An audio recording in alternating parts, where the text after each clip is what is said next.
What's that? No, in fact, I was waiting a little bit, and I said, do you want to, I said, okay, let's get, and so we were doing some things, and I'm going, oh, good.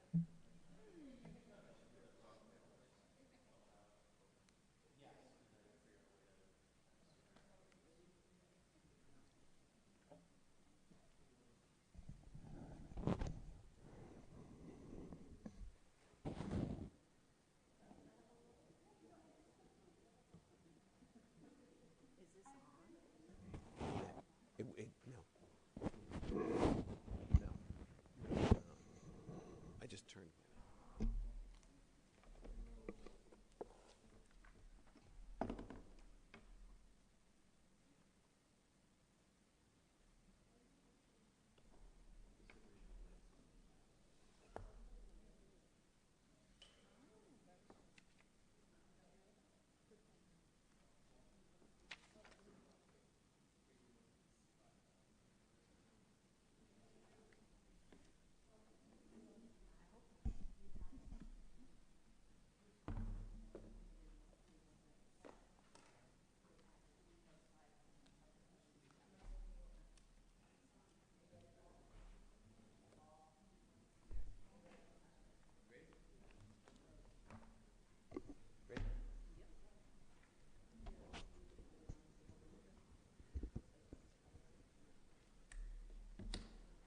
Good evening.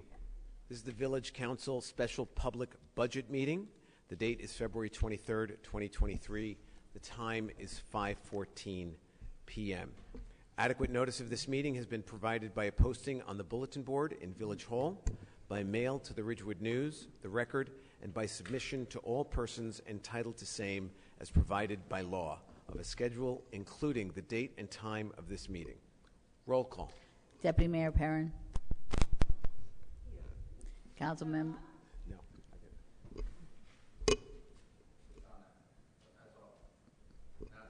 Okay. Am I on film? Deputy Mayor Perrin, just here. Thank you. Councilmember Reynolds. Here. Councilmember White. Here. Councilmember Winograd. Here. And Mayor Vagianos. Here.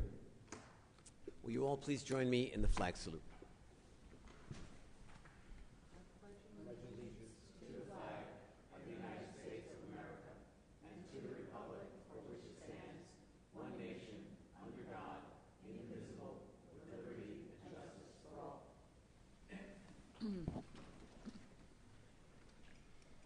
We will now take public comments.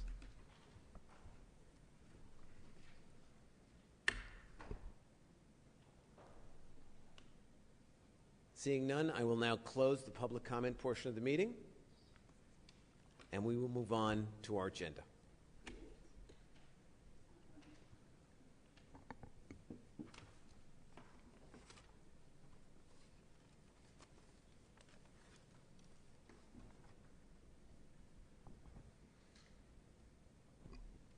So our first item this evening is municipal court, which is MC.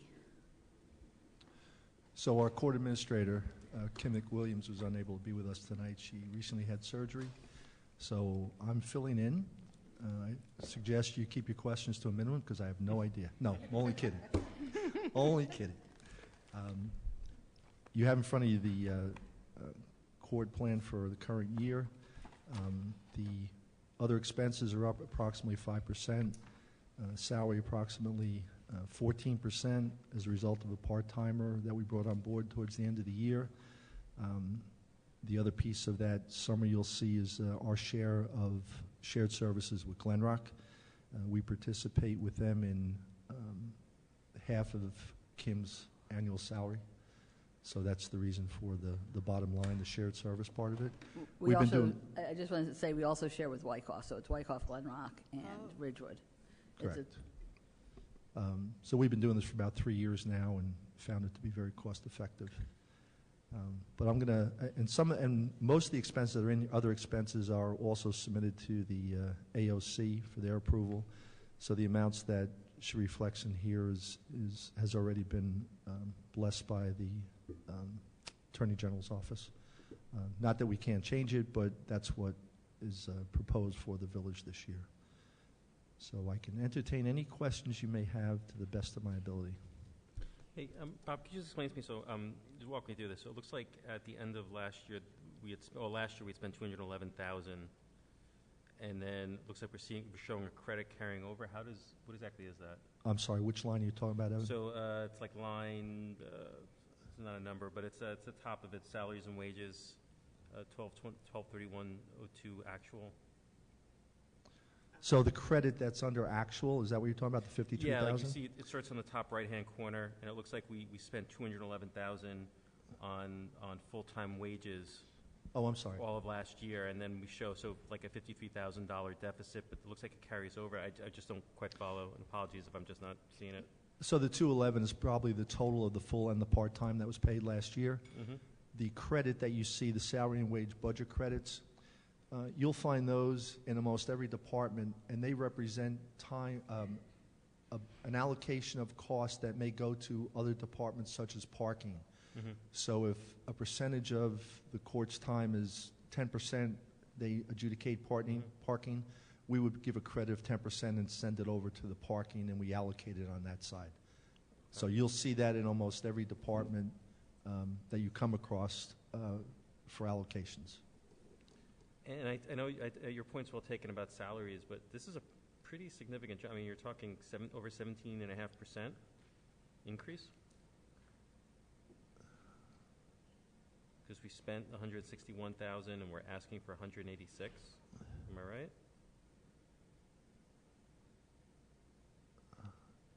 I'm sorry, Evan, I Yeah, apologize. I'm not following. I do not follow. The total budget numbers. So the total for salaries and wages under the actual is 159. Are we on the same page? Yeah. So I'm looking all the way at the bottom. Total budget $219,000. Right. 212. Oh, he's looking under 2023 budget request. Yeah. Total budget. Yeah. So what they're asking for is 219. almost $220,000 for the 223 total budget. And the actual was 161 for 2022. Thank you. Correct. So the actual, I'm not going to, I don't know this 100% certain, but because Kim has not been around in the office for the last several months due to her condition, I would bet that some of these bills did not get processed. They may haven't reached my desk yet to put through. So the actual is probably lower than what it should be right now. What will happen, though, is when those bills get processed, they'll get charged against this year, and there'll be no impact on anything else. So that's fair, but even then, and again, I know I'm beating up on you, and it's not your department, but I mean, so we appropriated 186 last year, 187, and we're going up to appropriating now 220, just about. Again, that's a pretty big jump. Is that all salaries? I mean,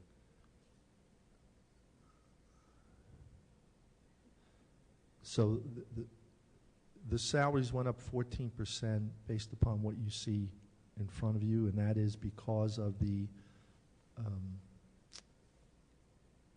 part-time line being 41 over 30. That's the new part-timer that we brought in towards the end of last year, and the judge's salary. So that's in that part-time line. The other line, which is the employees, went up 2%. Right? Am I on the same page? yeah, I see. I just did the quick math, and I guess it works out, sort of. Okay.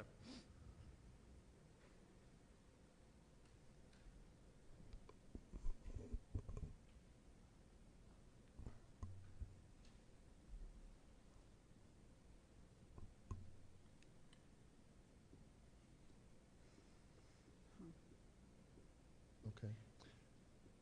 Evan, the version you have for the 2023 budget, does that have a total of 212 or 219? I have total budget for 2023 budget request, $219,000. Okay, so a revision was sent to you the other day Am I in a looking at an packet, old one? Okay. so it should be 212? A little better. A little better. I'm working on it. The next revision I send you will be less. No, I'm kidding. That's the right direction. What does the term regular sessions mean? I mean, there's salaries, but that seems to be separate. So according to the explanation, it says per labor contract, 46 sessions, estimated $140 per session, increase due to labor contract. I'm sorry, I'm at a loss for that. I'd have to find out for you. Thanks, I didn't see any in here either. Yes, you can move Yeah, on. does anybody, Jay, you did know? it, I didn't.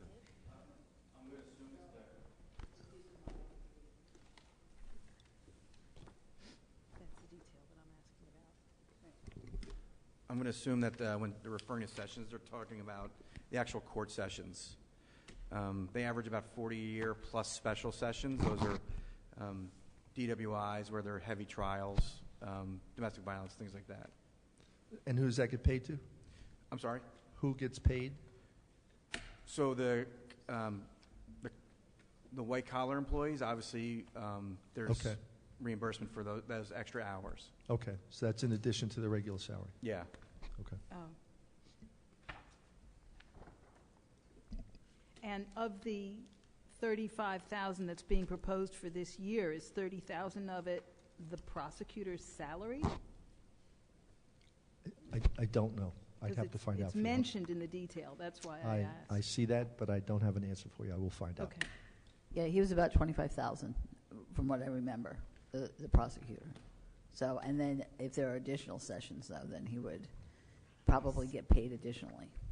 Because it was for him to go to 2 or 3 court sessions a month. 3, because we don't have an assistant prosecutor anymore. Or 4, right? Is it 4? 4 a month. So that was for that work. And I'm assuming he probably gets like another fee, like the flat fee that he gets per session, he probably gets for a special session, is my guess. Okay. I'll find out for you. Anyone else? I just have some questions to see, just for general understanding, on the significant increases in other expenses, like the Siobhan, 48%. I can't hear you. The 48%, 48,000% increase, is that just because of COVID, or when you look at the telephone, some of them are significant, 115% increase, going to the highest. Is there a reason? So, for example, the telephone is so large because only 56 cents was charged in 2022. That bill hasn't probably been processed So it's a yet for carryover? telephone. Yes. Okay. For something else like conferences and meetings, I know Kim had indicated when we went through the review that they have Con Ed training that they have to adhere to. They didn't do any last year. They didn't budget for any of it, and that's why she was trying to catch up this year. Okay. And the maintenance of other equipment is dealing with, they moved their copiers out, so they don't have those in-house anymore, but we still have to maintain the metal detector that comes into the building here, so that's what the $1,400 is. That's one cheap phone bill, by the way. That is a really...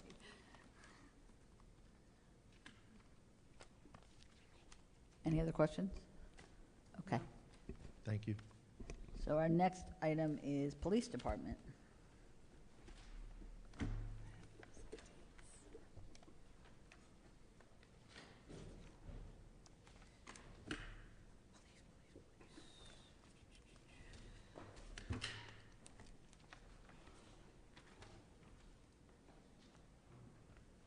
So we have Chief Lucky, Captains Lyons and Amoruso, and also Sergeant Chuck here tonight.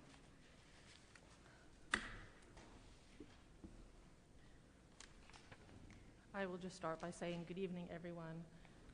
I will put it out there in advance. I apologize if I am a little cranky. I am not at 100% today. I may be leaning a little bit more on them than I normally would be, but I felt it was important to be here for the budget meeting. Thank you very much, Chief. We really appreciate it. And if we're cranky, we don't have a good excuse.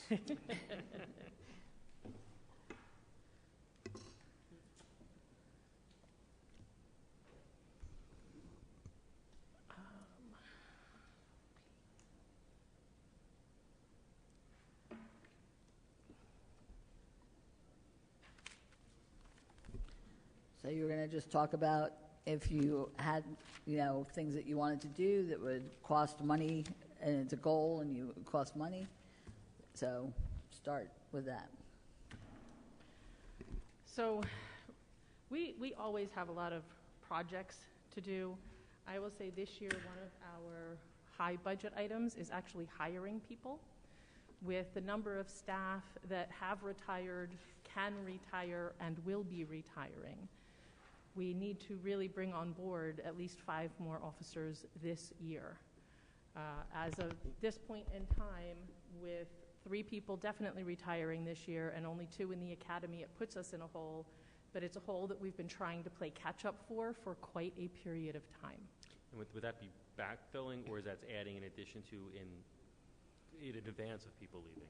I didn't hear what you said, Evan. Sorry. So my question, apologies. My question was, as we hire people, are they replacing people that are leaving, or are we trying to get people on in contemplation of people leaving? So the answer is some of each.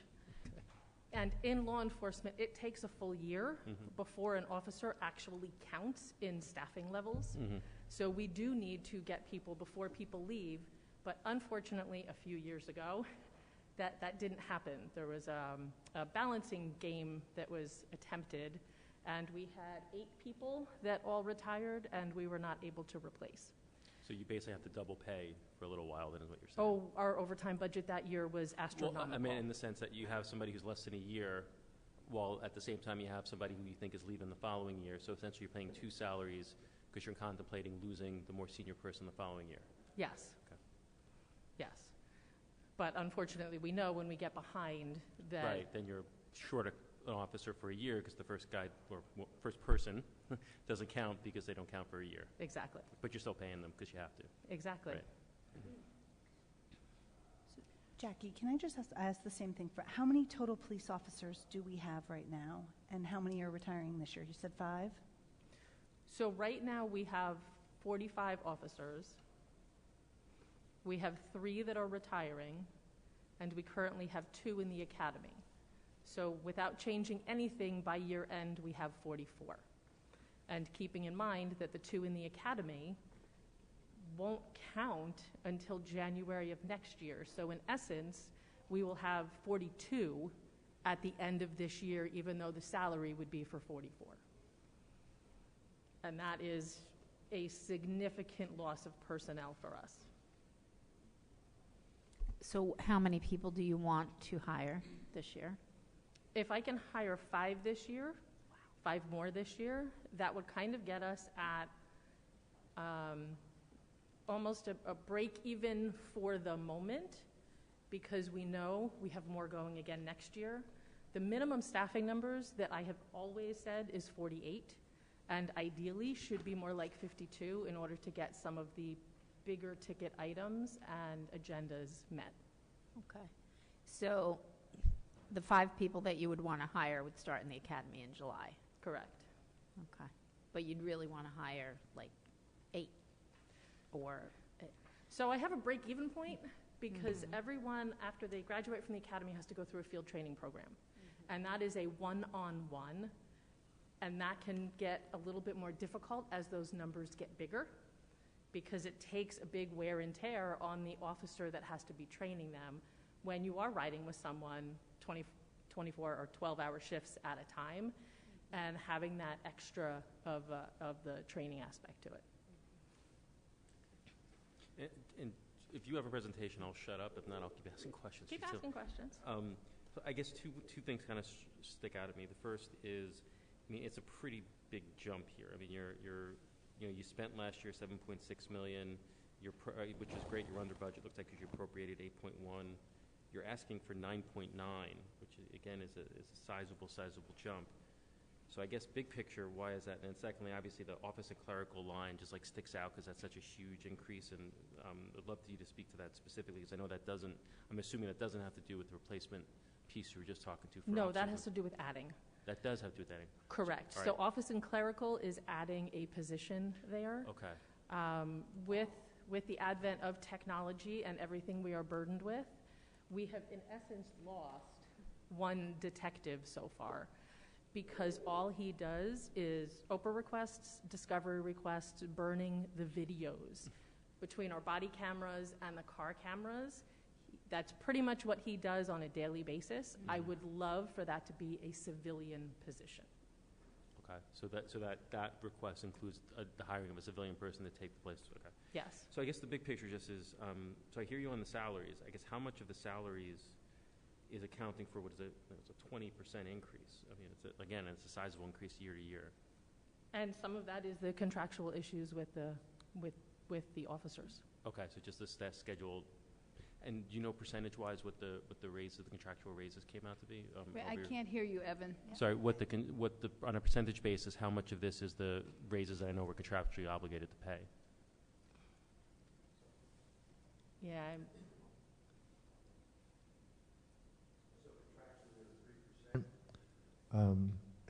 Now, that is on base pay and also on steps, so it's a significant jump.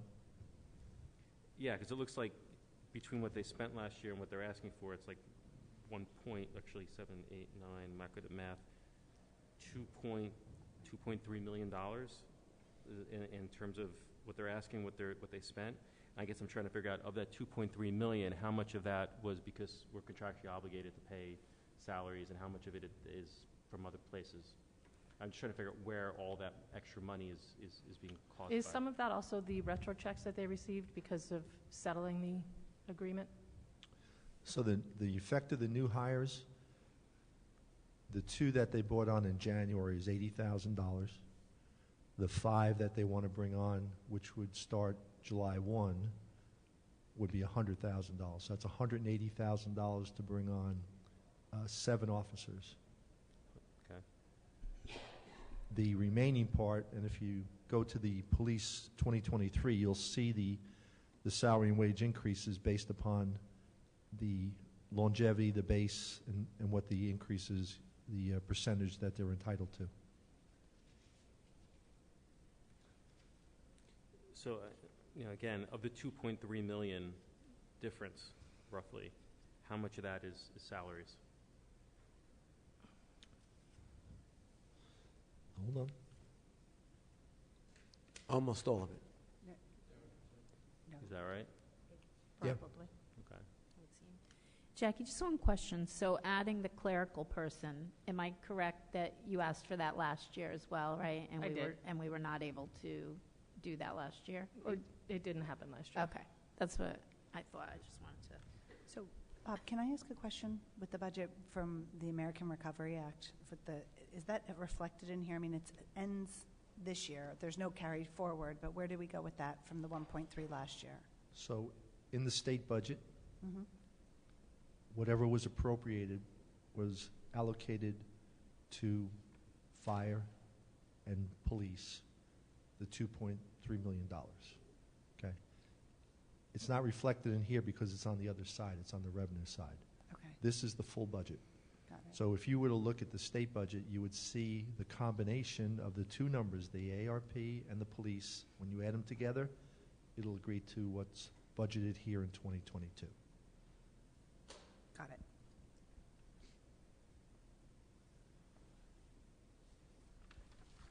Anyone else? I'm sorry to keep going over this, but just looking at the salary and wages, so in 2022, we appropriated 6.5 million. Now we're asking for 7.3. So I think I answered my own question. So the salaries, at least before we get to the new folks, looks about 1.2 million of it is just existing folks getting raises, right? Okay, makes sense to me. And then in terms of if we're looking at the office and clerical, which includes, I guess, the additional civilian you want to hire, which again, makes total sense to me. That looks like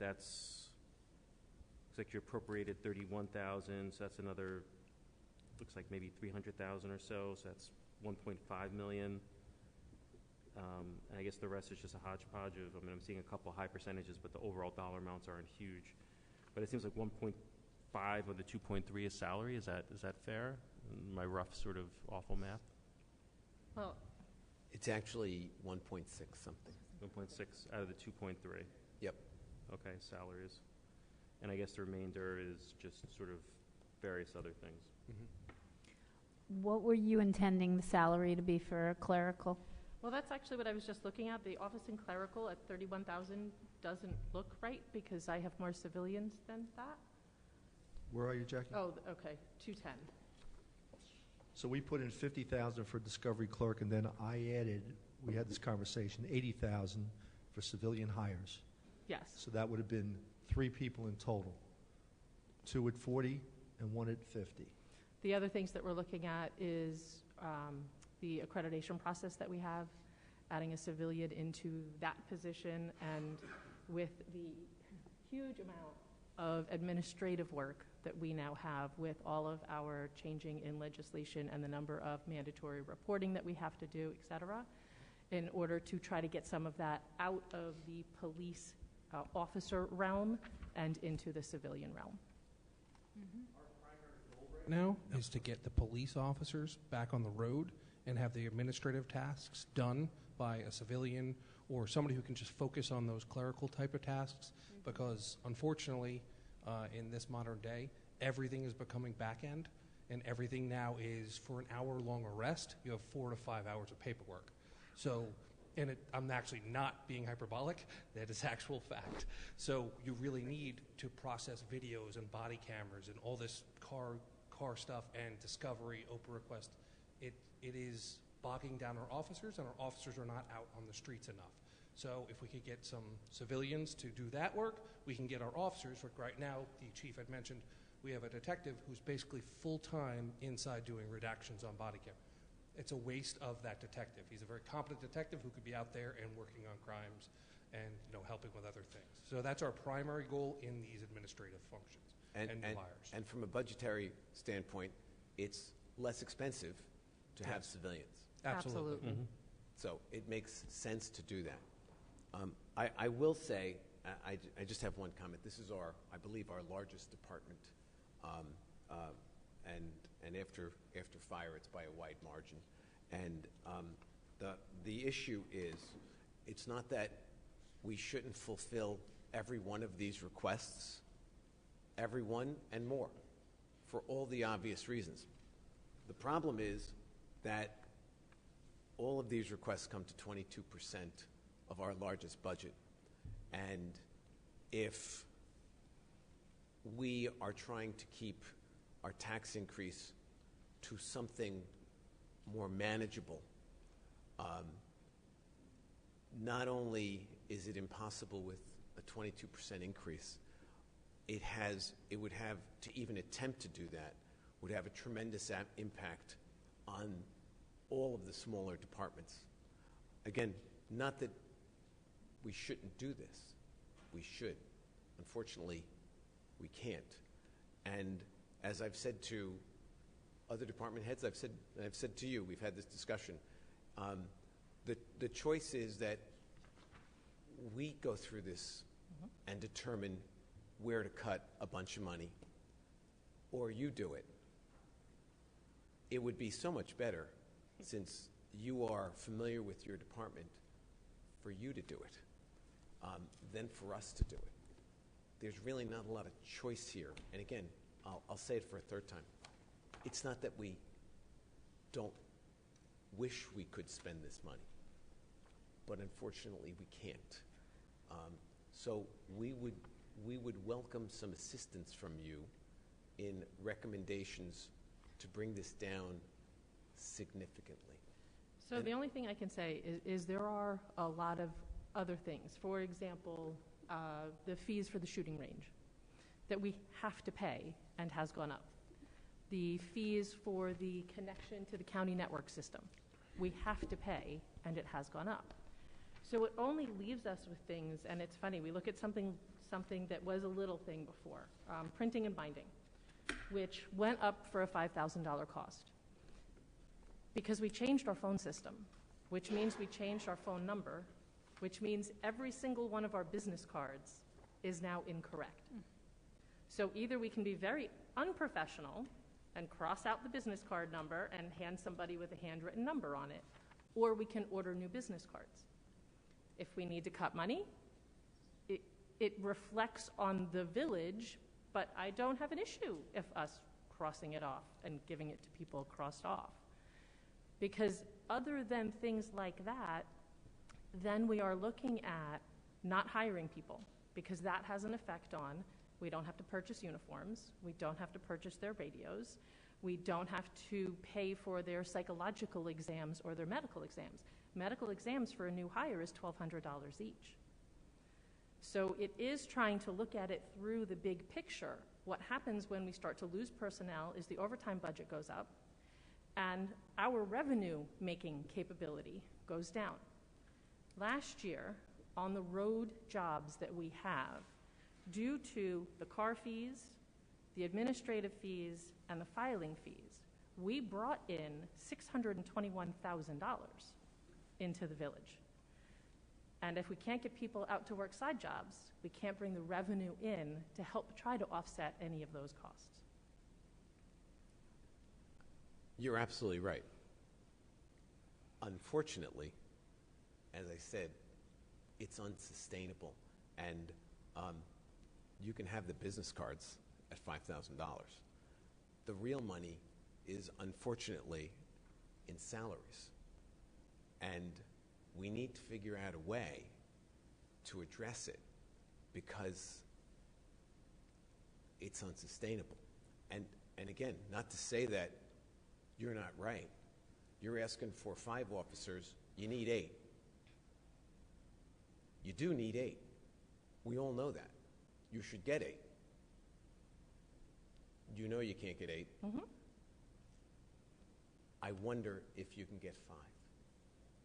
And these are the kinds of things that we need to look at because the business cards, we can take 20 line items like that and it doesn't add up. So that's why I ask that you help us in this difficult endeavor to try and make our way through this.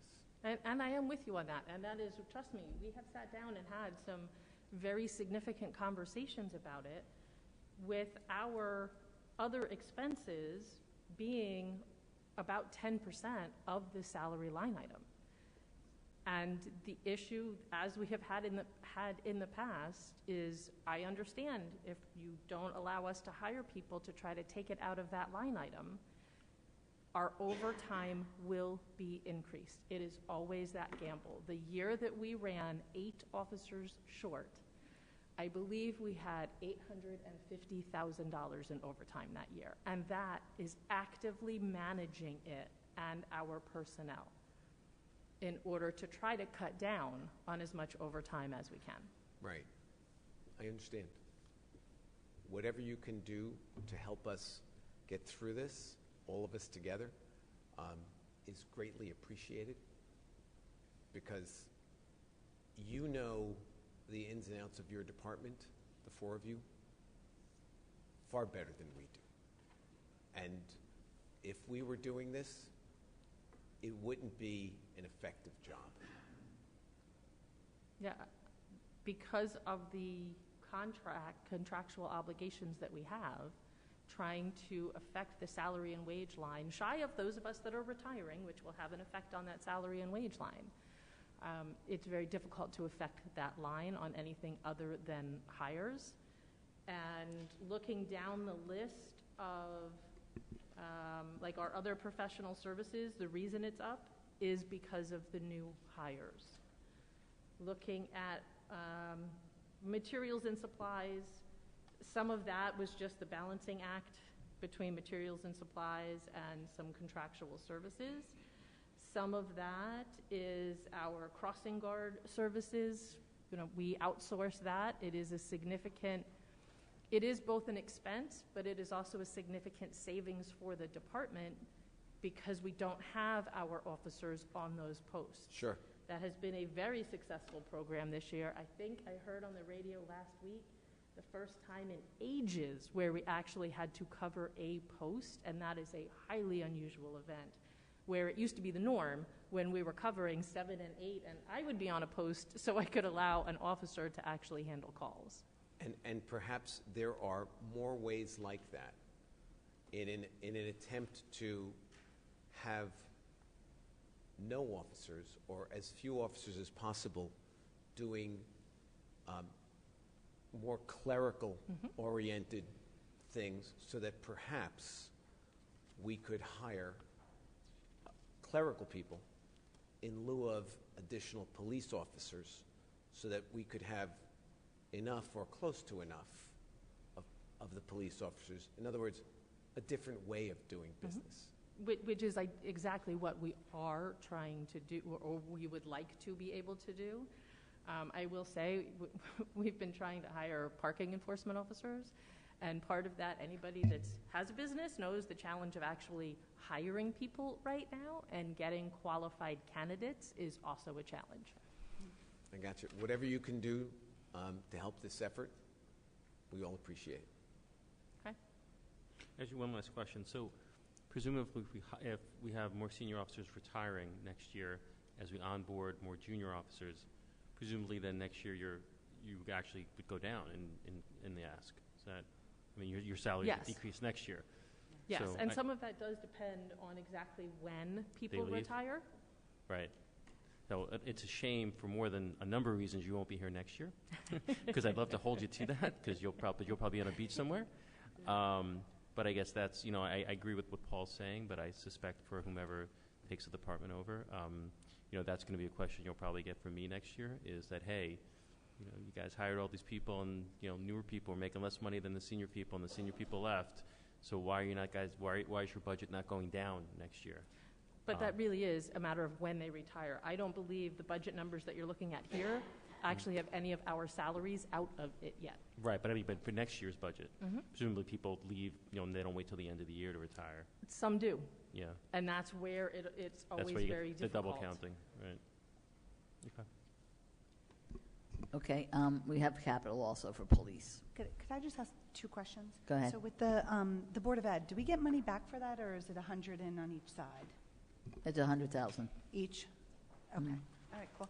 I did also, I know this is a small little cost savings, but I didn't want paper cards, and Dylan, the IT, made me a QR code, and I take it out of my phone, and you scan it, and it goes into your contacts. I can show you. So this council loves paper except for me, but I think it's a nice little feature, and I'm very proud of this internal thing, and I know it's just a small amount. You take it out, it adds to accuracy, it gives your name, you could put a picture, you could put the police logo, and that way, and you're also reducing waste because people may throw it out. And so that's sort of a shout out to you guys, and maybe a small, tiny little savings. And I did just want to say, I am going to miss seeing you next year, Jackie, and I am very grateful. I feel like this is a discussion with teachers, where it's such a valuable position, and these contracts make so little wiggle room. And I've looked over this a lot, and I just think you all do such a great job. And the whole process after watching you is going to be really different next year. Thank you. And it's funny because that almost goes to cell phones, which is both on the capital budget and in our operating budget, is cell phones for the police officers, or a stipend for them using it. Because of so much of our technology is dependent on the phones, it does make it much easier. For example, our body cameras, they work with the phones. And if officers could tag those videos in their cars, it would be much easier. There's obviously some hesitation about using personal phones. As we all know, Oprah and Oma issues, which is why cell phones are one of the things that I have it twice in the budget. I would like to keep it in at least one of the two, but that would be ideal if we could do a little QR code, which I didn't even know existed, for business cards. I would totally be game for that, on at least me, but. Okay, great. I'm gonna break a rule later and take out my phone and show you. On the cell phone, on the other pay detail, page 15, where it talks about the cell phone stipends, Yes. it says that's 36 times $25 a month, but and it's listed as 10,800. But when I do the math, it comes out to $900.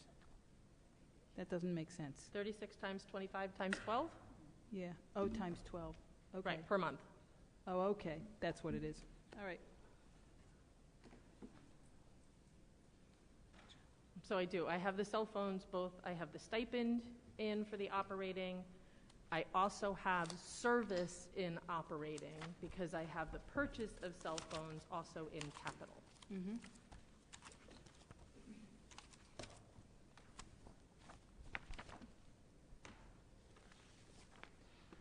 So the cell phones are at what, 100,000? Is that right? Am I wrong? 25,000? 25,000. 25,000. 25,000 in operating, the 10,000 for the stipend, or, It's 25,000 in capital. Capital, so that's just Capital. for the hardware, yes? For the phones Yeah, themselves. okay. And then how much is it operating? operating, hold on, I gotta find one. Yeah, well, if we do it as stipend, it's 10.8. If we do it with the service, I just have to get to the service page here.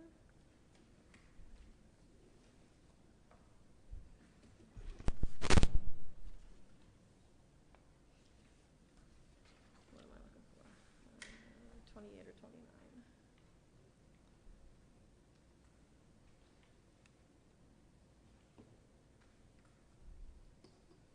Verizon service for department cell phones is 20,000, is what we were estimating. 20 for operating? Yes. I'd like to reiterate two things. One is Siobhan's comments about losing you as chief, a giant loss.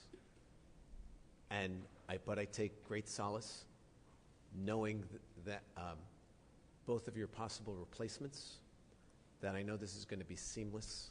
I have great confidence in both of you guys, and I don't envy the decision. I really don't, because I've known you both for a very long time. You're very good people. And at the end of the day, I always believe that common sense is the greatest weapon of any police officer. And so I'm grateful to have you all here.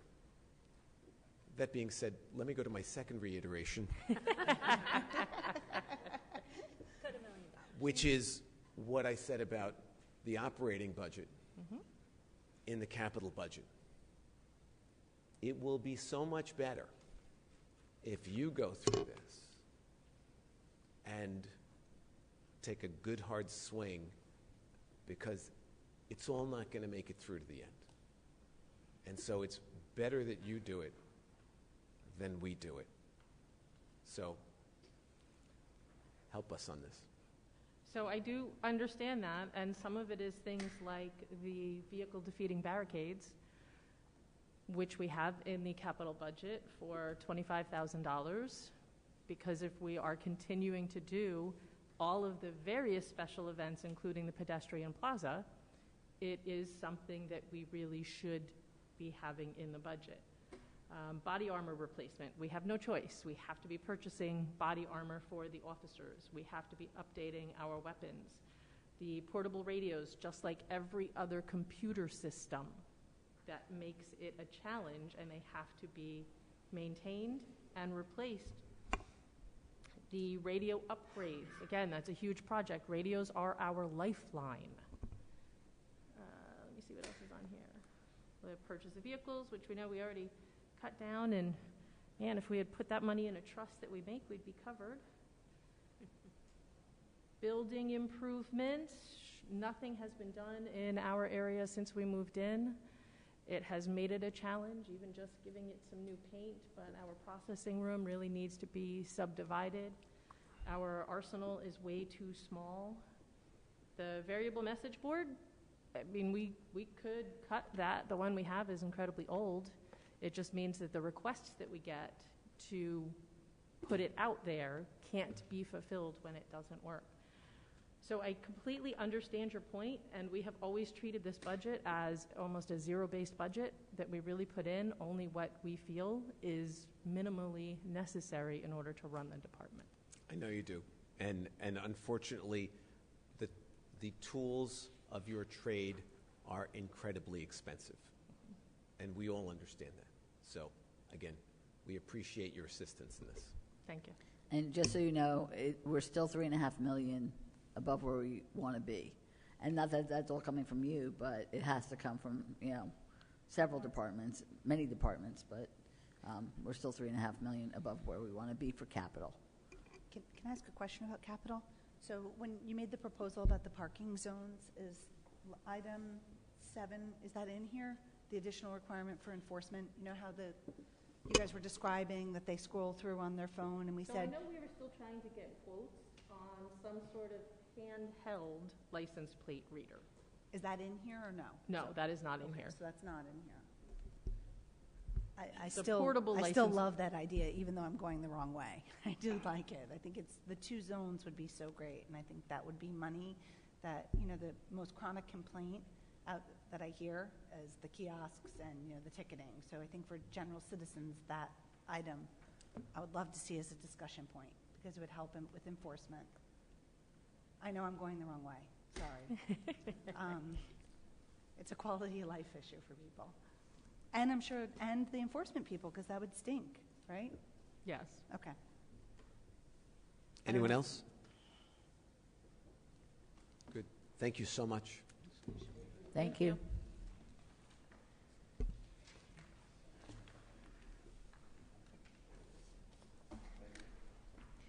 Our next item is emergency management. Jeremy Kleiman, our emergency management coordinator, is here to discuss his budget.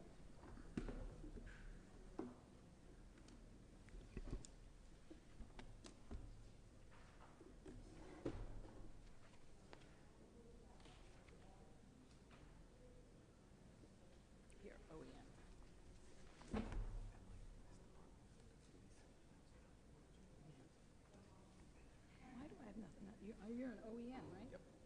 Got nothing here.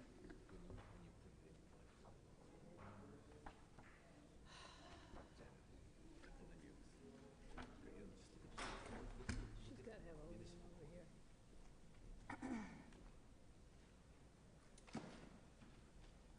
Do you have OEM? Good evening, Jeremy. Which one? Black? OEM going to Black Binder first? OEM? Yeah, I was just commenting to Pam that we're not going to find significant money in your This is like small- the business cards. somewhat smaller department. This is the business cards, basically, for the cops, right? Are we in the Black Binder or the white? We have no insert to the Black Binder. Okay, Yeah, so it's- operating. Okay, so I just don't have it. It's OEM. Okay. It's under OEM. You can look on with me. Same How'd you get it? Got it? With the orange stickers on it. Yeah, whatever.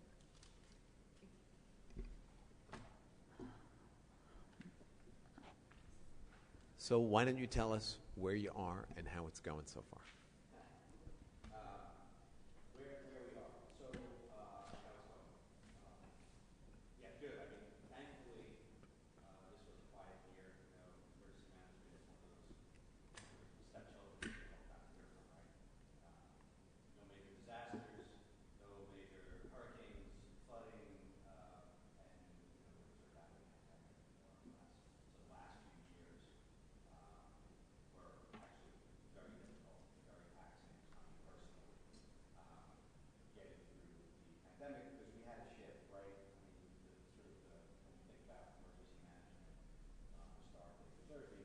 You know, it's really around natural disasters and planning and responding and mitigating around that. Then, you know, look, 10 years ago, in addition to that, there was a real focus on man-made disasters, mass shootings, you know, active shooter situations, train derailments, those kinds of things, right? Terrorist events, and there was a big focus on that. Nobody saw the pandemic coming, and so we really had a shift, and I think Heather knows probably more than anyone else in this room how taxing that was, particularly the first year or so of the pandemic on me. And anyway, in any event, we got through that. So it's been a quiet year, which is good.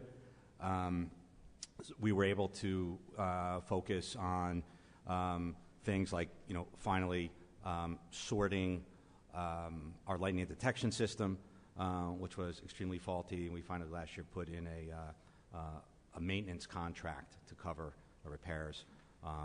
As you probably know, we share that cost with the Board of Ed, although we're responsible for maintaining it, and there have been problems with that. And so we finally got that sorted. We were able to restart, do a number of disaster exercises with the nursing homes. We did a number of exercises with Valley Hospital around some recommended scenarios from Department of Homeland Security, and got that done this year, as well as updating the special needs registry and adding, I think, 25 residents to the special needs registry. So not a whole lot to report, which I think under the circumstances is probably a good thing. It's a good thing. Questions, anyone? Jeremy, thank you so much for the work that you do. We hope that you We're don't going to have go through capital, too. I beg your pardon? Capital. Up, capital. Wait, that's it? Nothing on operating? I guess I didn't ask for enough. I only had one question, just not Sure. about the budget, but with respect to the lightning alert, are we Yeah. doing a push for that with spring sports? You know, with COVID, we've had so many new residents, and it's a common question. Heather and Dylan and I have been talking about the approach to new, like how do we let people know? Now that we have new Swift Reach, are we going to do a lightning push this spring? I love it because, you know what's going on. I think it's so great. But from we're focusing more on letting people know about these things. Yeah, yeah. Honestly, Siobhan, haven't thought about that. I think that's a great idea to do it through the new system. Usually with the sports groups, that messaging comes from Parks and Rec. Mm-hmm. And years ago when we first, put the system in, we provided them the text that's on their website. Yeah. But absolutely, I think it's a great idea to push it out. And one of the problems that we've had, honestly, with the old system, there are two, I won't bore you with it, but there are two different pieces of software for the lightning detection system. Where one controls the system itself and the system reading the lightning in the area, and the other one is the messaging piece of it, right? Right. And unfortunately, it's very labor intensive because we have to manually add in people. So if someone says, "Here's my email and cell phone, I want all the alerts," they get put on a list, and Dylan, unfortunately, I think is responsible for inputting it all, and it just goes to the bottom of the list. So, I wish there were a way we can streamline that system. But yes, we should do a push. Happy to do that. We have the new system. I know that was tested by water because I got the message the other day. So that's all good, and yeah, we certainly can do that. Well, I would love to help. We've had this discussion because it's now Nixle, yes? Is that the Everbridge? Everbridge was Nixle's at the beach.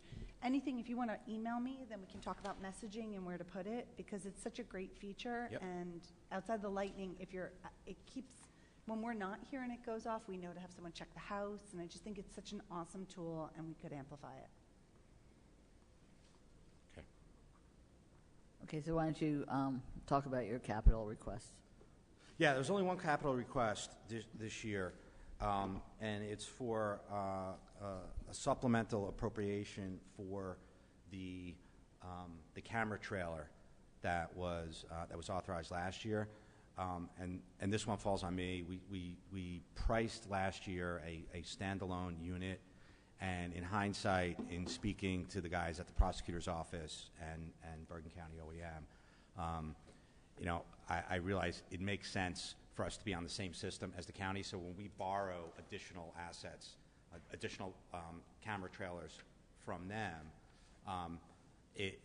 we can integrate them onto the same platform. So the way these things work is, you have a tablet or even actually a phone, laptop, whatever, and you can view all of the cameras remotely and you can control them remotely. It just makes sense for us to have the same equipment that the county has. So, and it's a little more expensive.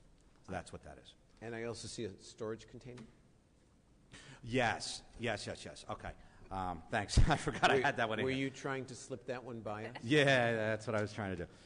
So look, we currently rent a storage unit, as some other village departments do, at the place in Glen Rock. They're complete. It's a difficult commercial relationship, I should say. I'm watching my words. And it's a monthly fee, whatever it is, $600 a month or something. It's a rather large storage unit, and I'd like to get away from being dependent. And we've had a couple of situations where they don't. How do I say this? They do not appreciate the process for a government issuing payments. So they're very quick to padlock the storage facility, which, contains stuff. Sometimes at midnight we need to get in there and get equipment and this kind of thing. So I just want to get out of there, and so the thought was to purchase it's basically a shipping container that's heated, air conditioning, that we control, we own, and so that was the idea. And if I'm following that, it's costing us about $7,000 a year to rent this storage container, and if we buy one for 16, we essentially have it, and then after the first 2 years, we've broken even. It's paid for itself. It's paid for itself. That's right. That's right. So I think the request in OE for the rental fees was $6,800 and change for 1 year. Got it. Where would we put it? In your driveway? So that of course is a bit of a challenge. The current thinking is to store it over at Signal Water Pollution Control, the portion that's not in the flood zone. It's not ideal, but obviously we have limited space. And if you recall, when Will Keevitt was here, he talked about the storage facility within Douglas Place. And so if that were the case, Right. then they could both use that. Yep. But again, he opted to have the redoing of the bedroom areas instead of the storage. But that was the thought, is that if, it came to that instead of buying a storage container for emergency management only, to combine it in Douglas Place, and definitely high and dry, definitely climate controlled, and so that was the thought process there. So Right. if we got this and we put it at Douglas Place, would there be room in it for EMS also to utilize it? You're talking about the storage container? Yes. I don't think you'd be able to put it at Douglas Place. Right? There's no room for it there. So I think what Heather was talking about was that the proposal to build that sort of Yes, that yes. mezzanine Yep, level yep. for storage. Yep. And Will and I had talked about sharing that. Actually, for me, for emergency management, that actually would be ideal for the reasons Heather said. It's high and dry. It's more centrally located, and quite frankly, now that the special operations piece of emergency services falls within OEM, to have all of those supplies, assets, equipment, whatever, sort of in one place, I do think makes sense. So when that was proposed, I said, you know what, that would be my first choice, but I left this storage container in the budget request as a backup, quite frankly, because until 2 seconds ago, I didn't know that was abandoned, that idea. So what was the Will Keevitt line item with that?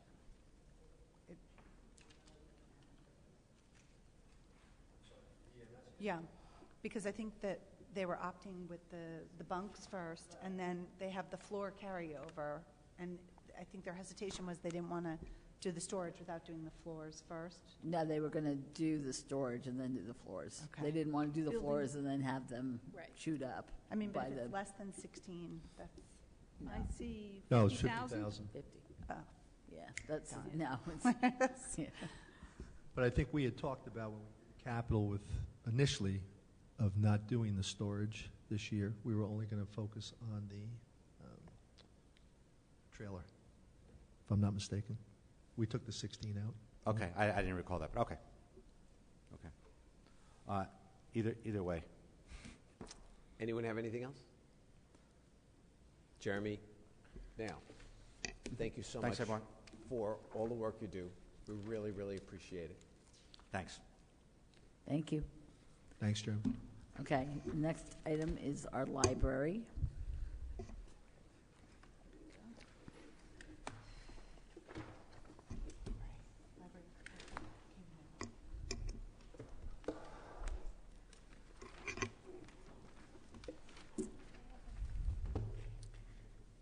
And if all of you would just introduce yourselves, that would be great, because I know we have new faces this year. I'm Rebecca Rubenstein. This is my third year as the trustee of the library, and it's my first year as board treasurer. Hi, I'm Lori Steinbacher. I am the director. Hi. I'm Lori Steinbacher. I'm the new director of the Ridgewood Public Library. I have been director for about a month, but I've been with the library for about 10 years. So this is my first budget presentation. We're all newbies. So. Hi, how's it going? My name's Alexander Wasenda, and I'm the business manager for the library, and I've been in this capacity for almost 2 years now. Thank you. Thank you so much for being here. Thanks for having us. I just have like a 5-minute little summary to read, if that's okay, and then we can go into questions. Okay, so I'm Rebecca Rubenstein. I'm the board treasurer. As you may know, the New Jersey municipal libraries are legally entitled to funding based on what's called a 1/3 mill rate, which is calculated as 30 cents on each 1,000 of equalized value of all accessible property in the village. Equalized value is the estimated market value of your home as compared to the assessed value, which is the value of your home reflected on the tax rolls of the municipality. So in the past, the Village of Ridgewood has been kind enough to give us some money above that legal minimum amount required. This year, however, because equalized valuation numbers have skyrocketed, our New Jersey 1/3 mill has gone up substantially by 12%. Therefore, we are not requesting any increase above that amount. The library realizes this is an unprecedented number. We understand that this is not the baseline and that this level of funding will fluctuate going forward. For operating revenues, aside from the village appropriation, the library has budgeted a modest contribution from Pease library rental income. Pease currently has 2 tenants, Northwest Bergen Central Dispatch, aka 911, and a brand new tenant called Bowler Engineering. This year, the library has significant capital expenditures due to this new lease, which will materially reduce our net rental income. Next year, we expect full income from the Pease rentals. Otherwise, the library is limited in how it can generate revenue. Most libraries are becoming fine-free. Ridgewood is not, but because of automatic renewals, fines have been decreasing. We are exploring the possibility of adding passport services similar to Waldwick and Mahwah libraries, which would both serve the public and generate some revenue that can be applied to the operating budget. Regarding our operating expenditures, the library had to budget a large terminal leave payment in 2023 in association with the longtime director retiring at the end of last year. In addition, the union negotiated. We're in union negotiations now, and that contract hasn't been. You have to use the microphone because it won't pick you up. We're in union negotiations now, and that contract hasn't been ratified, but we can expect a certain percentage of increase that we budgeted for. But I don't want to. Okay. And healthcare benefits have increased significantly, as you all know, for us by $89,000, which most of the increased appropriation will be going towards. Executive turnover has allowed us to restructure and restore some part-time hours as we return to pre-COVID activity. Full-time hiring is on hold while we wait to see if healthcare costs stabilize. Capital funding. Well, this year we expect to move forward with some exciting interior upgrades using private donations without closing down the building.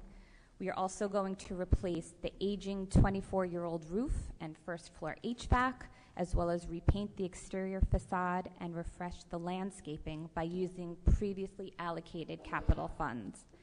This year, we would like to hook up the new generator that was recently installed on library property to service Ridgewood Water so that it will also service the library. The cost of this electrical hookup is $140,000, but understanding the budgetary constraints of the village, we've reduced our capital request by $15,000 to $125,000, and we will fund the balance out of our operating budget. The generator hookup will provide a valuable service to the community by allowing full use of the building in the event of a power outage and allowing the library to become a hub in emergencies.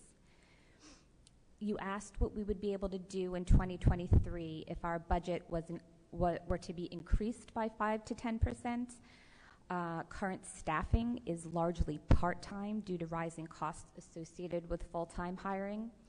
The library would benefit from a full-time adult librarian and an additional full-time staff member in circulation, the busiest department. We would return the book budget to historical norms. E-books have added an additional burden to the materials budget. Last year in 2022, the Ridgewood Library Foundation generously funded over $50,000 in e-books that would otherwise have to be carried in the operating budget.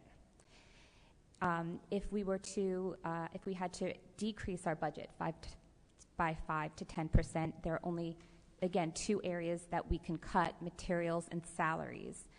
A 5 to 10% decrease in budget means fewer books in all formats in an already diminished materials budget. The library's already lean budget in the face of climbing healthcare and inflationary operating costs has recently affected our materials budget, but the library used grants, reserves, and friends and foundation gifts to supplement these expenses, or the effect would have been much worse.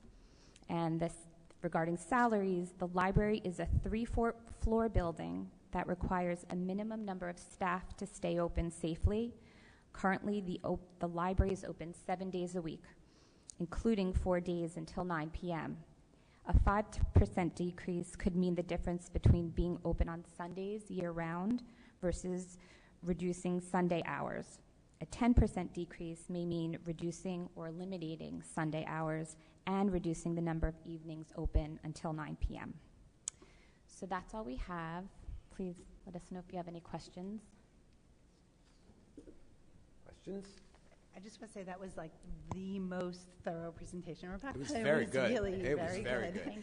And I'm so impressed. My question is more for Bob with the capital expense with the generator. I've heard all about it from Glenn. I had a generator lunch. And because this will go to OEM, if there is one, is there any federal money that we could apply for this? Because it'll be a hub. You know, if there is a storm and they have power, is there any classification that we could apply to get any type of relief in case of an emergency for I'd this have generator? to look into it. Okay. Because at the high school, you know, if you put people there, and there's these stages when we met with the flood people, Yeah. okay. Yeah, no, my first thought would be go to Chris Engineering, because Right. they're used to dealing with the FEMA money and things of that nature. So I'll see what I can find out for you. Great. Other questions? Thanks for making this easy.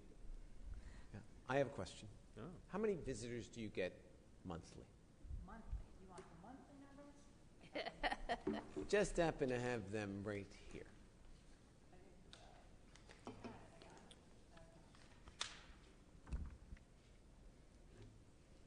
So I can give you daily, and then we can multiply it by 30 if you like. I could do that. So on any given day in our library, about 1,300 items are borrowed. We have about 490 to 500 people come through the door. About 150 reference questions are answered. This is daily, not monthly. About 1,400 people visit our website. Sometimes up to 100 visitors will come and stay for 2 hours to do work or study. So they're using our facility, even if they're not using the books.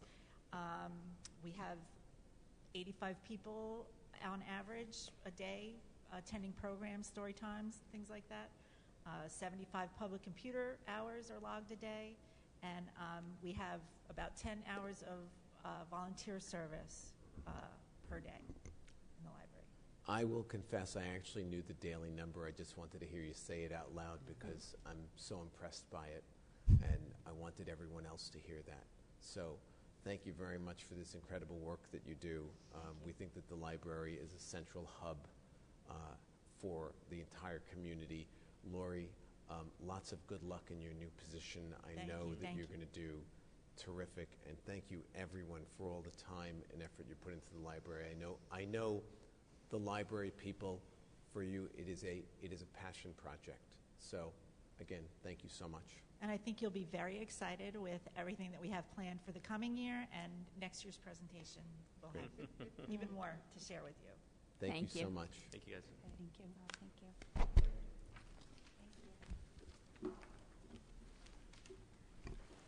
the next one is village manager.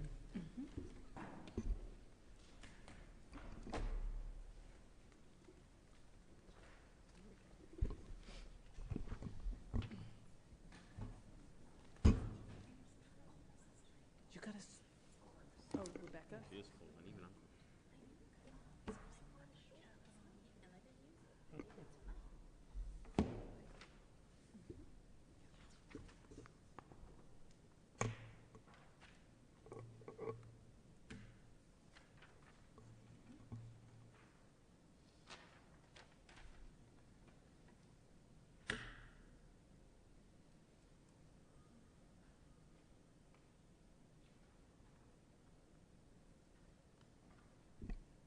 So the biggest increase is in the salary, probably. I mean, other than that, there's not, Is the salary because of new hires, I assume? a new hire for manager, right? Is that in here? Yeah.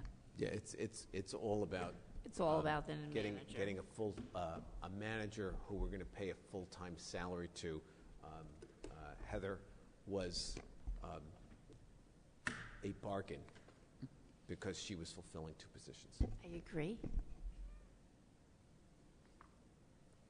And in fact, as I mentioned, Heather and Bob, I don't even know that we'll be able to find someone for the number that they plugged in here. Right, I agree.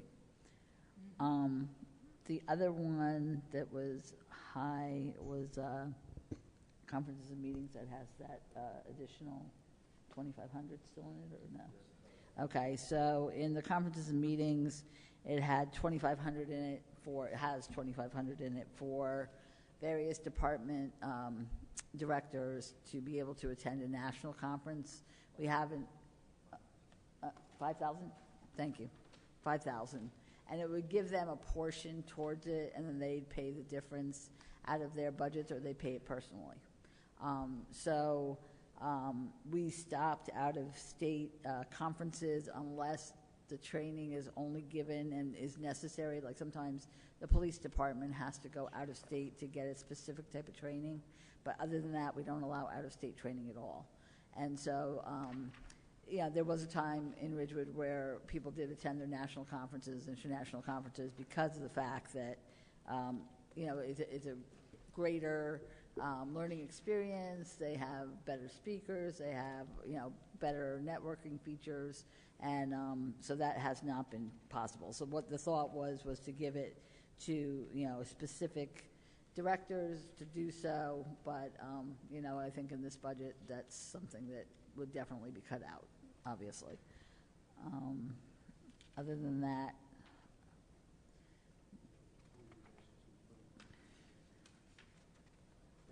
okay. So the employee relations has money for a picnic and holiday party. We could take out for the picnic. I'd still like to attempt a holiday party.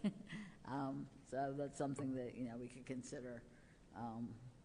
I know that last year it didn't work, and it may work this year, and it may not. But it's a nice thing. I think that Dawn had mentioned about the fact that during COVID, we kind of ended up in silos again, and we're trying to bring people back together, and so let's see what we can do, if possible. I think for the relative cost and the relative cost benefit, given the silo effect of COVID, it's not saving a ton, and it's something that I think we all would like to keep in if at all possible. I agree. So that's all I have to say. Does anyone have a question? Nope. Okay, there's no capital for manager, so. The next is village council. There were no significant salary increases in this one. No, there were not. Actually, there has not been a salary increase, I think, since like the early 2000s. That was the last time. Wow. So it's been a very long time. So maybe in a better budget year, we could consider that. I'm thinking we're going to let it go this year. Yeah, I think so too. I would agree with you. So I don't know if you have any questions. It's pretty Anyone? flat for the most part. Question ourselves, how does this work? Oh, okay. This does have the grant writer in it. So again, that's about 36,000, 37,000. Is that the miscellaneous? I'm sorry? Is that the miscellaneous? Is that miscellaneous? Okay. In addition, I think there was one other thing in here, wasn't? Yes, that's it. So, that's a pretty easy budget. Again, no capital. Anybody? Nope. Good. Village attorney? I Go did ahead. just want to say, as we go towards paperless, we can have the gains there now that we all have the laptops, yes? So that'll be, because Dylan said everyone now has had laptop, and I guess Could you speak into the mic? next year the goal is to go paperless on the We're packets? hoping, we're hoping. Okay. Yeah, I mean, that's a significant savings for us. You mean no more budget books? No, online. All our packets would be electronic. I mean, I want to have the discussion, I'm sorry, but, you know, it is a savings, it is something that we could contribute, it is $19,000. I'm not going to, yeah, go for it, Bob, better you than me. Yeah. True. That's true.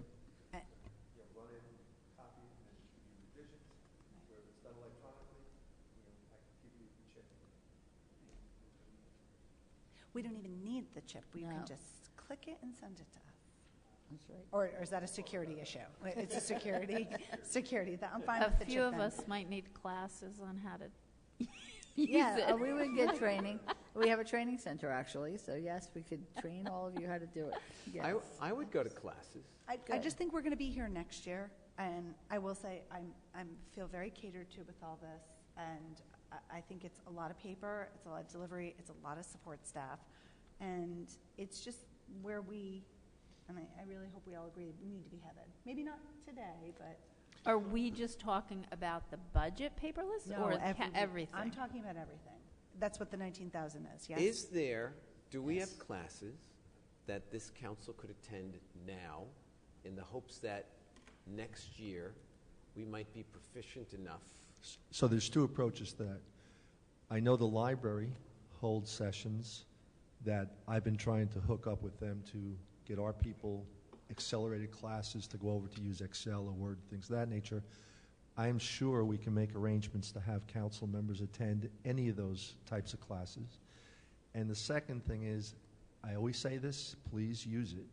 You can always call Dylan for these types of things, or Olivia or me, if you are trying to work your way through these things. More than happy to help you, because this makes my job easier the more you get to use it. So, Bob, are we talking about just sending us like a PDF of the entire packet for the I meeting? can do whatever you want. Well, no, because I was going to say, because what I get at work is we don't do this at my job. Right. I get a document that's hyperlinked. So if Hyperlinked, I'm looking right. at the agenda and it says 9.21 is on Ridgewood Water, I click 9.21 Correct. and it takes me to those exhibits. Comes up. Then I go back to the agenda and I can see the agenda and I can click on the next one.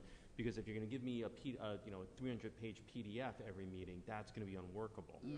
It's got to be hyperlinked. If you can hyperlink it, I don't think anybody needs to take the class. All you do is press what you want to look at and it jumps to it. True. We can. Well, I would need a new computer because I don't even have a touchscreen computer. Well, you don't need touchscreen, but You don't need it. It's you good. don't It's know. good if you have it. But you It don't makes need it easier. You can just click on it. Click on it. with your Yeah, your no, cursor. but I have.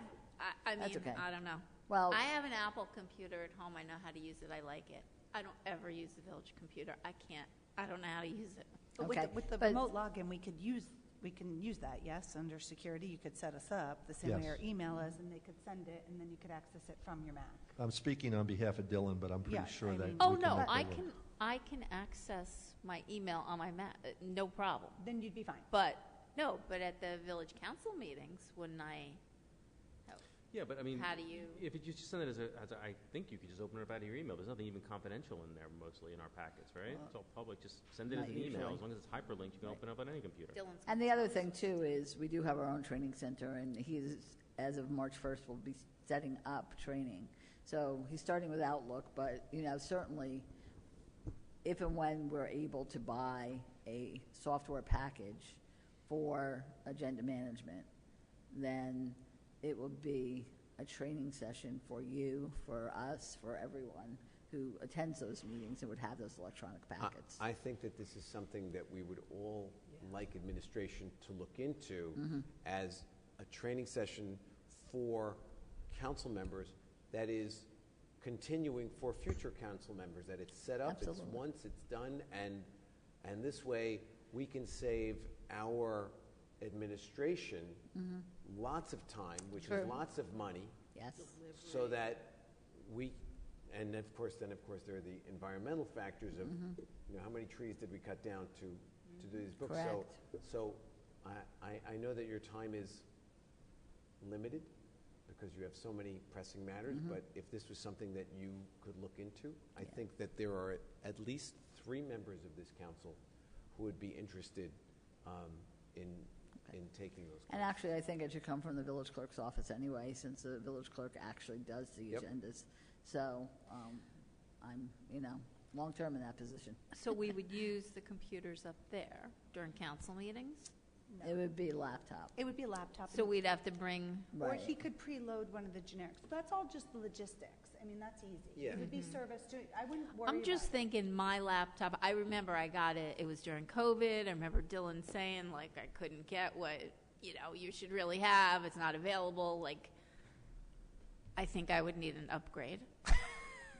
Well, we can take it out of 19,000.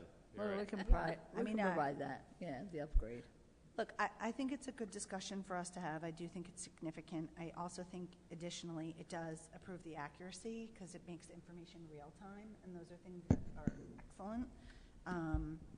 And, just with Heather, with that on the onboarding and training, having come onto the council, there are some things, and I think everyone's been welcoming and everything. There were some things that I, would like to help with that, because new council members come on, and it was a lot very quickly, and I think Evan and I could provide maybe some things that for the next wave when they come on and how to do this. I mean, even just looking at the past budget in this format would have been helpful to me. Even though I probably wouldn't have gone through the whole thing, but it would have been more helpful than, the learning curve that we're going through now. Quickly, one of the things that may be beneficial to anybody running for office in the village is to have a training session up front. Totally. This way you know what your expectations are, you know what you can and cannot do, because Right. what you may promise, you may not be able to fulfill Totally. completely. So it may be wise to have that type of training for those that are considering running for office. I think that would be such a valuable asset. I mean, I feel that, and Evan, you can speak up too, there's a lot of stuff that's nuanced, even the reply all email, all that kind of stuff. And then the technology that supports it would be great. I mean, we've all been new at one point, and I'll risk being mocked for this. At one point when all the papers showed up, I was like, wow, and I think that would be wonderful. And it's just, some candidates will attend and some will not. And that's the reality. But that's to their detriment if they don't. Sure. Yeah, I think it's great. Okay. So the next one is village attorney. So this includes It's the the village attorney, the labor attorney, litigation, prosecutors in here. We put union negotiations in here just as a placeholder in case we need the labor attorney for any kind of finalization of negotiations. What's RME? I'm sorry? Pardon? RME, what does that stand for? RME, line Yeah. item 028. Right. So that was the last settlement we had for the equipment down in water pollution control. I'm sorry. The water The pollution water control. pollution control, the litigation that was settled for the okay, acquisition of those, gotcha. that system. Gotcha. The litigation, I thought you were talking about a water system. I was wondering why it was in the village attorney tab. So this is what is left to pay bond counsel for their services for that litigation. Questions, anyone? Nope. Okay. Good? Next one's village clerk.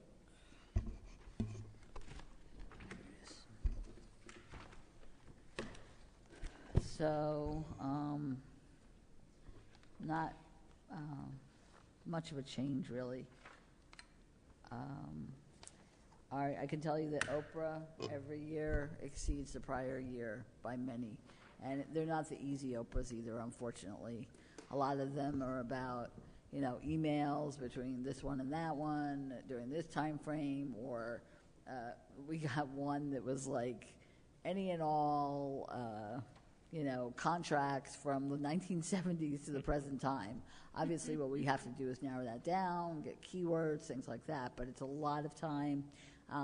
There's 3 people in the clerk's office plus 2 receptionists, and everyone helps out with Oprah, whether it's redacting, whether it's, gathering the information, whether it's, and there are weeks sometimes when that's all they do in that office is Oprah. And it is overwhelming. What do we charge for documents for? By statute, we can charge, I'm trying to remember now. It's 20. But it's mandated by statute. We can't Yeah, change it. no, it's something like 25 cents and 10 cents. But the thing is, per page. But the thing is we don't normally copy anymore. They always ask for it electronically, in which case we can charge nothing. So. Yeah, my only issue with that is then there's no discouragement not to ask for the world, right? If you're not paying for it, why not ask for it? We do have a special service charge, however. So if it exceeds 2 hours in time or 200 pages, I believe, in length, then there is a special service charge that we impose. And What's then we that tell special them how much it will cost, and then we get a 60% deposit before we do it. 60%, you say? Deposit. What is that special service charge? Do you know? It's that we charge. So in other words, for the paper, if it's over 200 pages, then we charge for the copying of the information. So this is 60% of that? No. That's the deposit. So what we charge then is at the hourly rate of the lowest paid person in that office. So that's all we can charge. Right. So whatever it would take, the hourly rate, same thing with redacting. So if it takes X amount of time to redact 1 page, or let's say we do 10 pages, and we figure out how long that takes, let's say it's a 300-page document, then what we do is we extrapolate from there, say this is what we think it's going to cost, and therefore we want 60% of that down. Because what happened was before is we would prepare all the information, we'd say, okay, it's ready for you to pick up, and they'd never pick it up. So we'd spent all that time, and they never picked up. Is Oprah going down with the housing market at all? I know that some of the... Yeah, it's not as active as it was, because a lot of people who buy homes, they come in and they ask, they want any health concerns, any building department permits that are open. Is that what you're asking? Yeah. Any, tanks that may have been taken out, like oil tanks, any environmental concerns. And so during the height of the housing boom, that was consistent, many of those. And they are not necessarily difficult because you can look up that block and lot and figure out, is there something there? However, what it is time consuming to get the answer from all the different departments, which is what the clerk's office does, in order to provide a full answer to those people. And of course, they're always, wanting to put in a bid for a house, or they have put it in, and then they're in their review period, and they're trying to get all this information before they close, and sometimes it's a challenge to be able to do that. But again, it has slowed down in that respect, but again, there's never a week or even a few days that we don't get Oprah requests. The problem is you don't have discretion as to what you can respond to or not respond to. No, not at all. Is there any legislative initiative?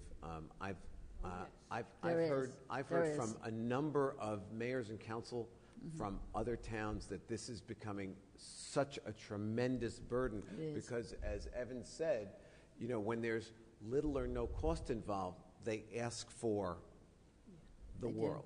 So yes, they are working. The model resolution. Right. We just got one from another town as well, which we can certainly consider at one of our work sessions to put on a public meeting. Let's and again, this is not an issue of transparency.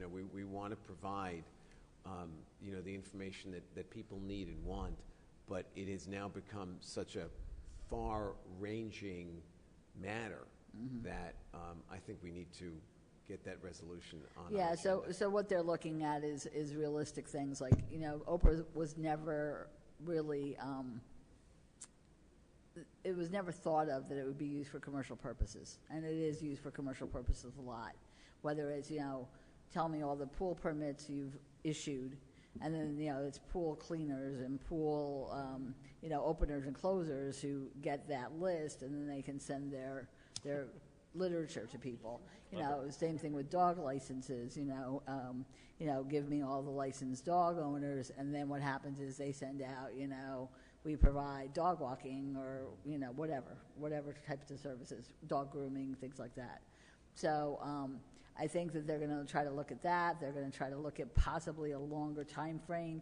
The 7 business days, there's other work to do, right? It's not just Oprah. And the thing is, you can't predict that Oprah's going to come or not. It just lands in your inbox or in hardly ever a letter. It's usually always electronic.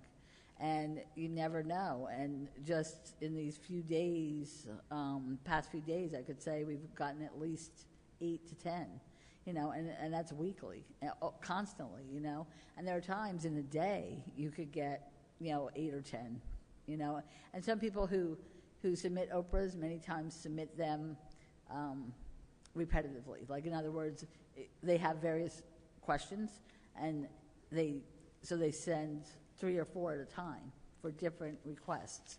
And again, believe me, this village has always wanted to provide public documents. We do not want to not give them out.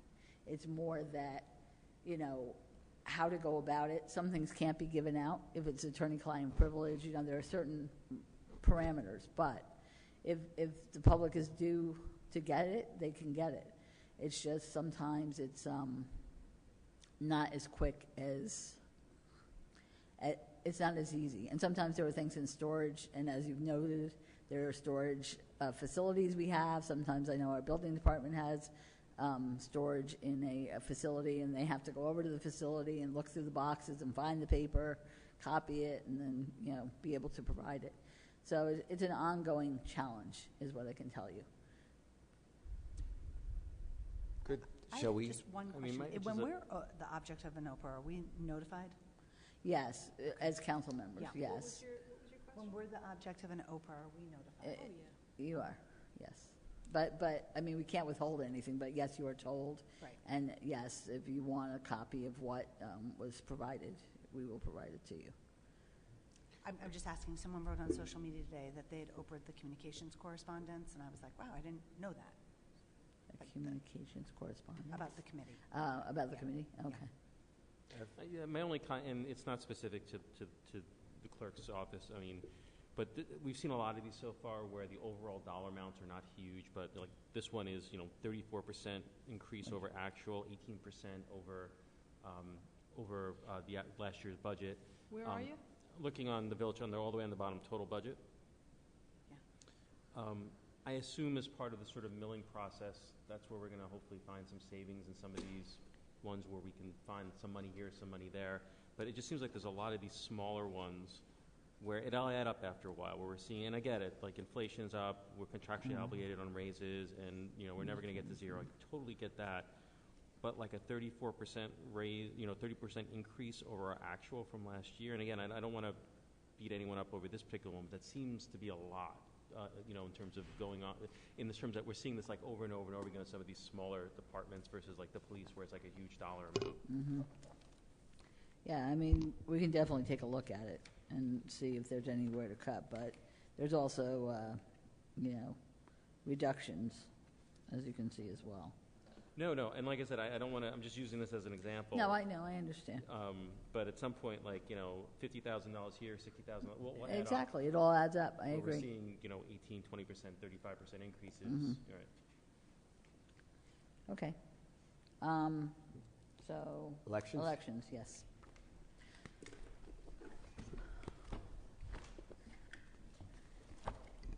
Another giant department.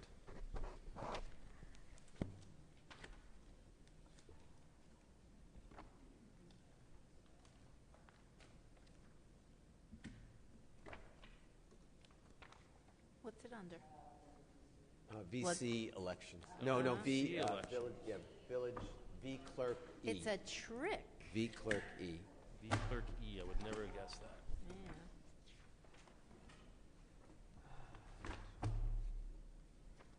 The test.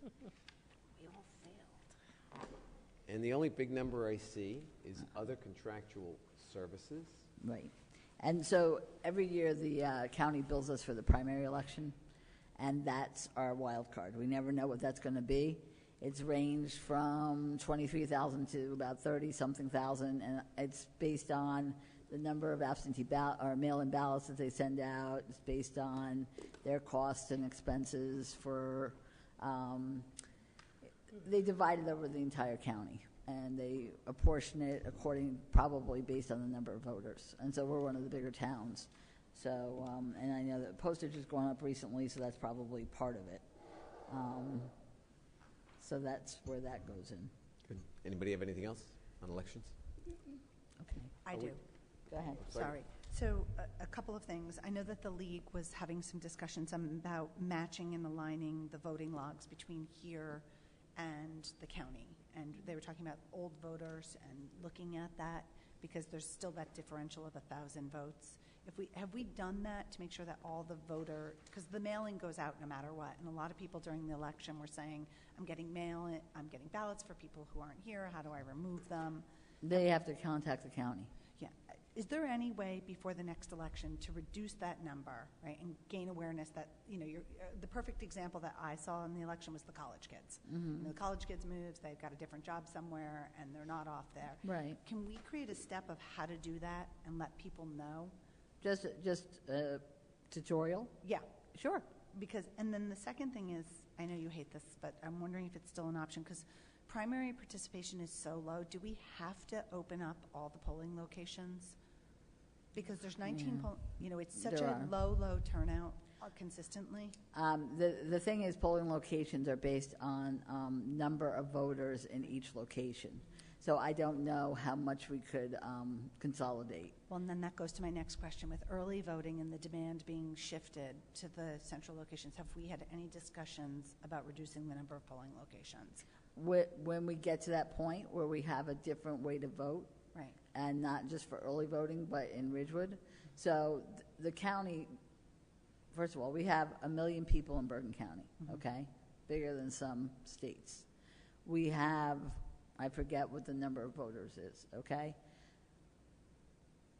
So when they do a new way to vote, they have to phase it in over probably a 5 or 6, 7 year period. I'll know better tomorrow because I'm going to a county election session. So, but just like early voting, that's going to be in every town eventually in Bergen County. We have no say in where we go. They figure that out based on, size of municipalities and things like that. So eventually all 70 towns in Bergen County will have the new voting machines. And the new voting machines are, if you have voted early, it's exactly the same thing. What they will do then is they will consolidate polling locations because not as many people, they can process more people at the same rate, if not faster, by doing so. And then it softens the demand here on the actual day, right? Well, no, but what I'm saying is this is for regular voting day. Okay. So therefore, though the 19 might go down to 6 or 7. So I don't know. Again, that's something that the county and we will work with to figure that out. And they probably have the formula as to how, how many polling locations can go in one location. You'll have fewer poll workers, which is a big expense, and you'll have, but you'll still have people who are working at each polling location, and then people will go to one of 6 different locations instead of one of, 10, because we have 10 locations now. So maybe they'll go down to 5. It could, possibly. But it's all up to the county. The county does it because they are the overall governing board of all elections. We are the local people who run the elections. However, they administer the elections, let me say. they oversee all elections in the county. So, and I don't know, they did show us a prototype of it at our meeting that we had with them in the fall. And as I said, I'm meeting tomorrow with them again, and they may have more information as to how many towns are going to get the new machines this year. But like I said, it's probably, I would guess, a 5 to 7 to 8 year process for all 7 new towns probably, because like us, they have a county budget that they have to, administer and get in a certain level for the overall tax rate, right? Is there any idea where we would be in the 70? Just size, driver, any? Are we? You know what? They'll probably try to put like municipalities together so that you don't have like a big town with many big towns. You probably do some big and small towns together, and we're one of the bigger towns in Bergen County.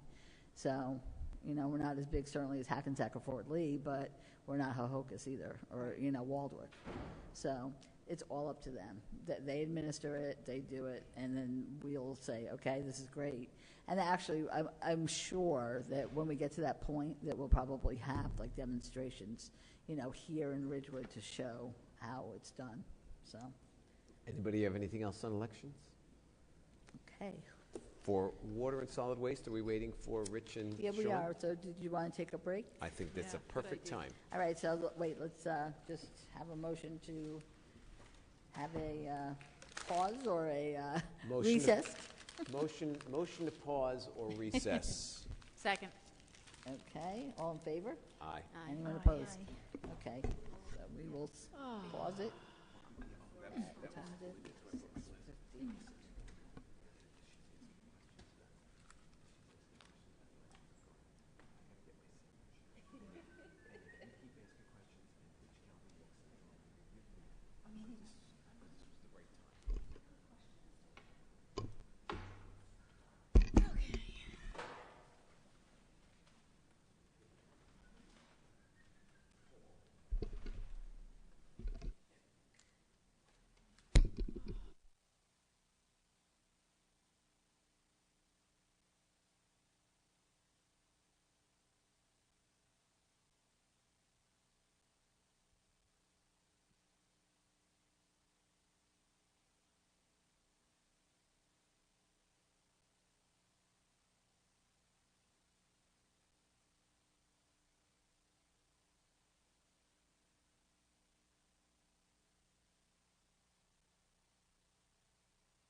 my phone from my text.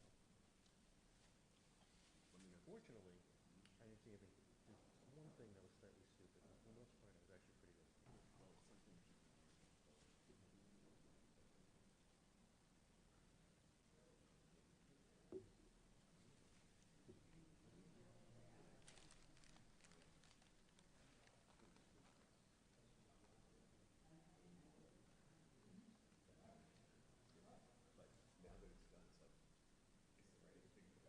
Before you go back, I mean, there's like one or two things that I'm like, ugh, but like nothing like, oh my god, this is awful.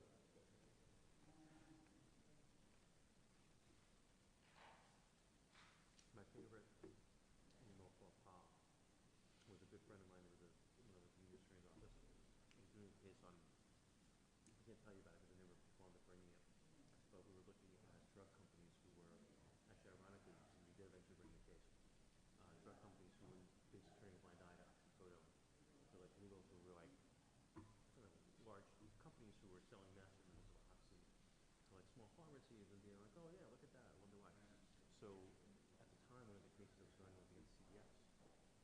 There was a prosecution out of LA where essentially there was like a handful of CVS's in bad parts of town that were selling like ridiculous amounts of oxy. Just like, like, I mean, like, it's like, but it was like one of these things where it was like every man, woman, and child within a 15-mile radius had to take 15 pills a day to justify like the amount of oxy they were selling out of this one CVS.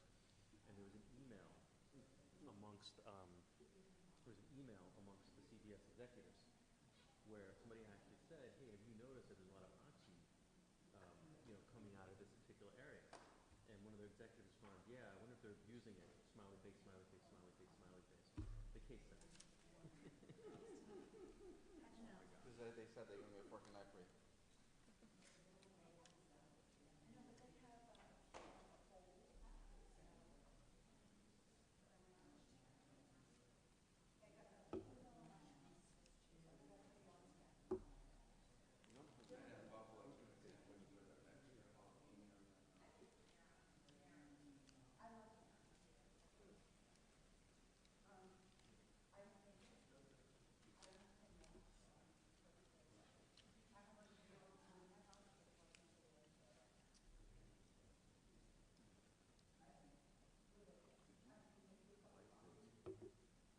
Yes, I'm talking about the life on that.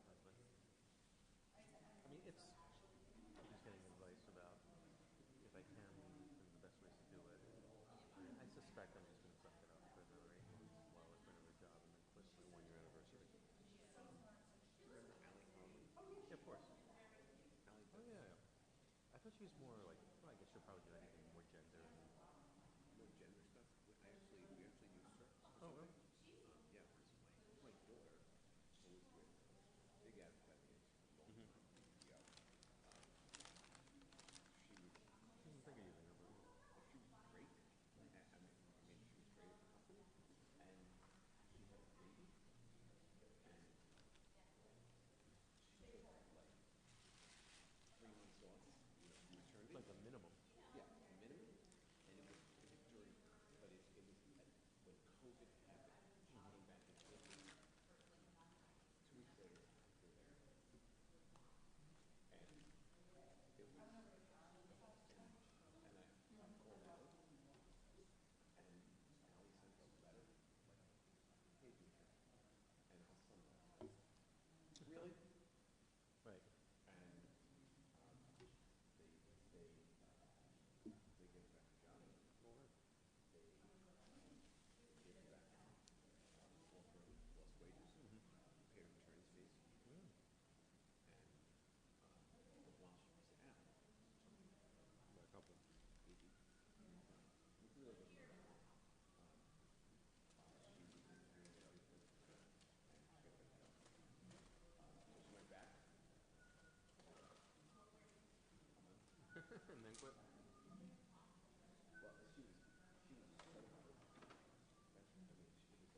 disadvantaged because you were pregnant. Interesting. I believe that's a protected class. I mean, granted, I'm not an employment lawyer. That's like the letter was. Right, I feel like you're right. Really? I was just, if you ever, No. I was very, very pleased with how she handled the whole thing. And, all the rates. What we're gonna do, who's gonna work, doesn't work, who's gonna do.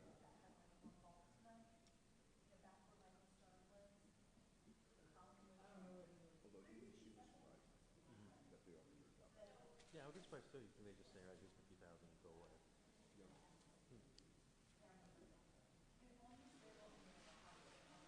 That's pleasant. Good for her. I think they realized like, shit. Yeah, but still, you don't want her back if you know she's going to be unhappy. You know, and she was. You just write a check and go away. And that's what. Yeah. There's another kind of workforce, I forget what it's called, a big German brewery kind of all right. It's what you said.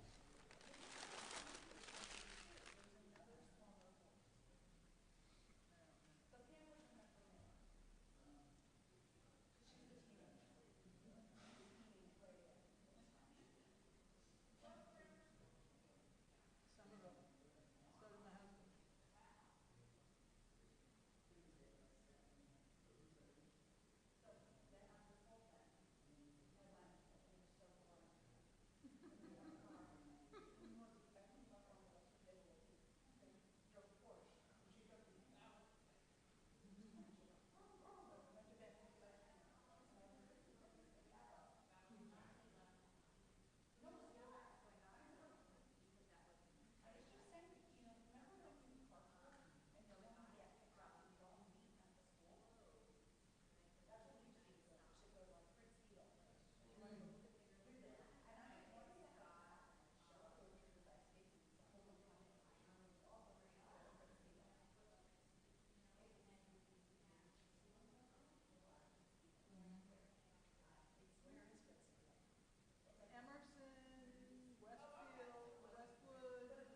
my jacket. And believe me, and I'm not like I don't run hot.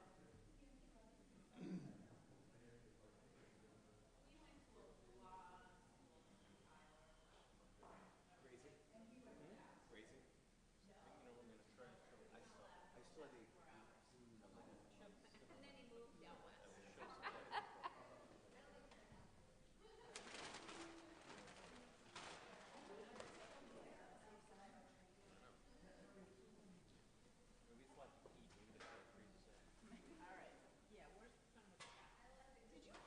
Stand up during the meeting last night or today? did it a bunch of times. Okay. I started and everybody else followed. We did not take our break last night Yeah, or good do thing. yoga. Good thing we didn't. No, but I think it's good. I like that. Whenever you feel like you can Yeah, stand then up, just I think stand. that's fine. Yeah, that's I think fine. that's better than taking Me a break. too, because the breaks just are too It long. lasts too long. Yeah, it does, and we're here long enough, honestly. So we can start, and Bob was saying that, we could talk a little bit about capital, and, then. Is Rich on his way? Well, Sean is, so he'll be here by like 7:35. I told Rich if he could be here by then too, that'd be good, but at least Sean can present his. That'd be great. Let's go. So, And we have We already tomorrow met and with then Sean though, you didn't have one we? day So this is reserved that round we may or may not we use. will, Is this round two? yeah, Or is this it's March 6th. Is Sean coming or Yeah, something? and it's like No, five. this is round one. We didn't meet with Troy. Police and other department. So I have a separate meeting with Sean and Heather. Yes, this is round one, and then tonight, right, tomorrow night, Heather and Bob will do the slash and burn to the budget. So that tomorrow night, we'll look into the whole thing, and tomorrow they're gonna come back and go, okay, now we're gonna do the hard end. So that we get it down focused. And then March 6th? I think that's like a finalization, like some kind of finalization. I don't know. In case we have issues. No, I think we can see in speaking to Heather. It's like your meeting on March 6th. Yeah, just bring up, whatever, I don't know exactly. Listen, Chloe Winograd is available March 6th in case we need a second set of eyes. So, now where's your little one? Where is he?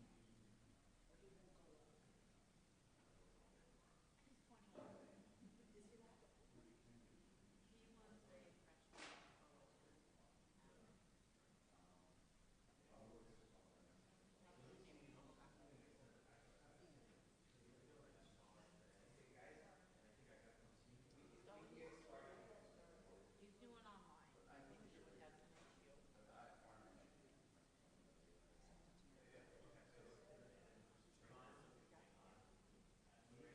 We're starting with a magician.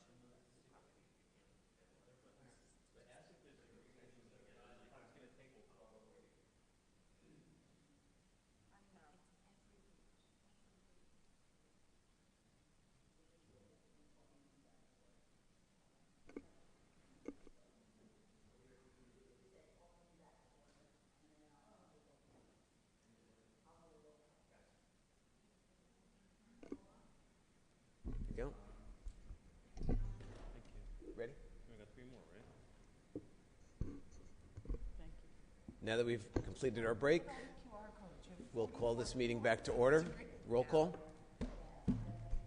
Deputy Mayor Perrin? Here. Council member, I don't have my thing in front of me. Council member Reynolds? Here. Council member Whites? Here. Council member Winograd? Are you here? Winograd? Here. And Mayor Vagianos? Here. Okay.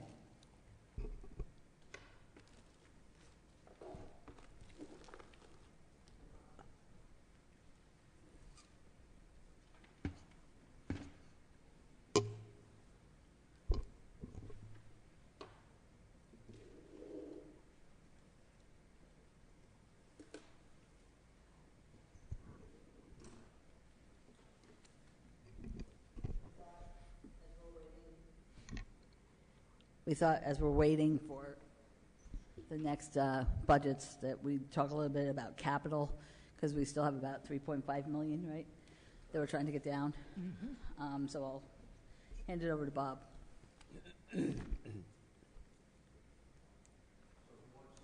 List might be the easiest way to do it. So you have assessor, we still have $30,810 in there for a vehicle. My opinion? I'm sorry, I'm where sure are you, there's, Bob? $30,810 for tax assessor for a new vehicle. If you look at the summary on the general capital. Yep, I'm getting there. Okay.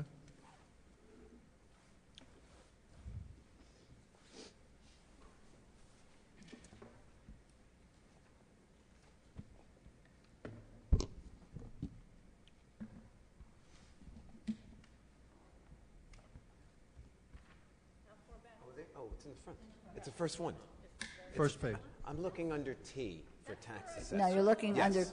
you're looking in the capital book also, the white book. No, we got the Okay, summary. okay, We were looking okay, under good. T You instead got of it. A. We good? No, wait. Good? Here, yes. That's where it was, though. Oh. Good, we're good. All right, tax assessor, we still have $30,810 in there for new vehicle. I think that could be shared. I think we might have other vehicles that we can continue to share. It's not 100% of the time that he's using it. So that's just my thought.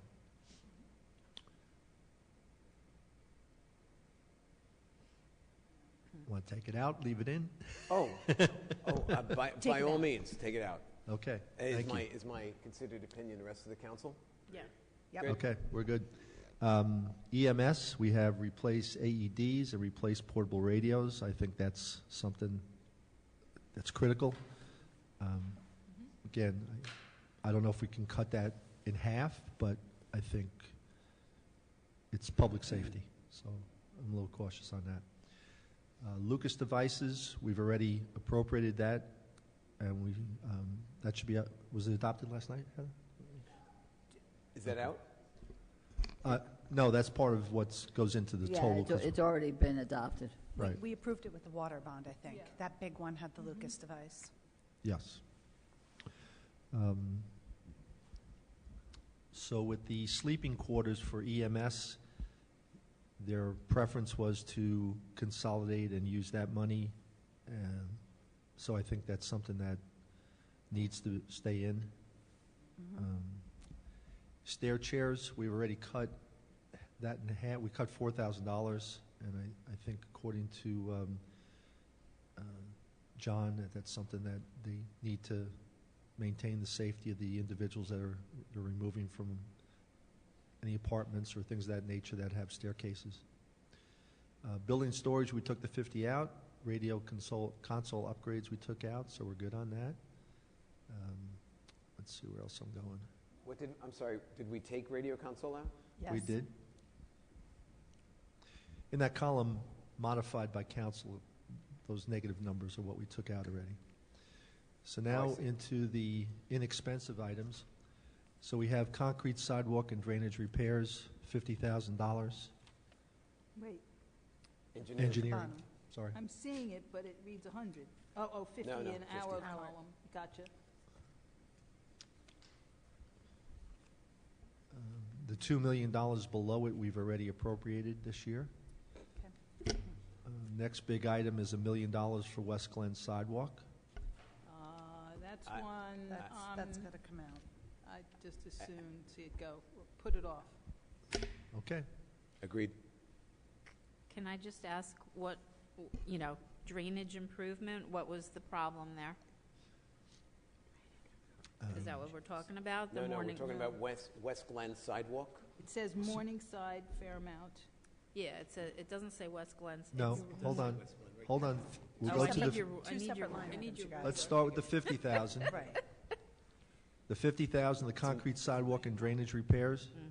That's the one I think you're referring to, Lorraine? I do. I'm sorry, what was the last one, Bob?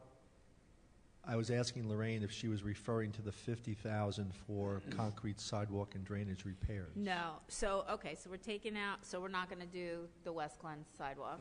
Correct. That's correct. As long as everybody agrees to that? Okay. Okay. Next one is pedestrian beacon light, radar repairs, $10,000. Was that for a specific location? you might not know. Give me a sec, I'll tell you. It's a small amount. Yes.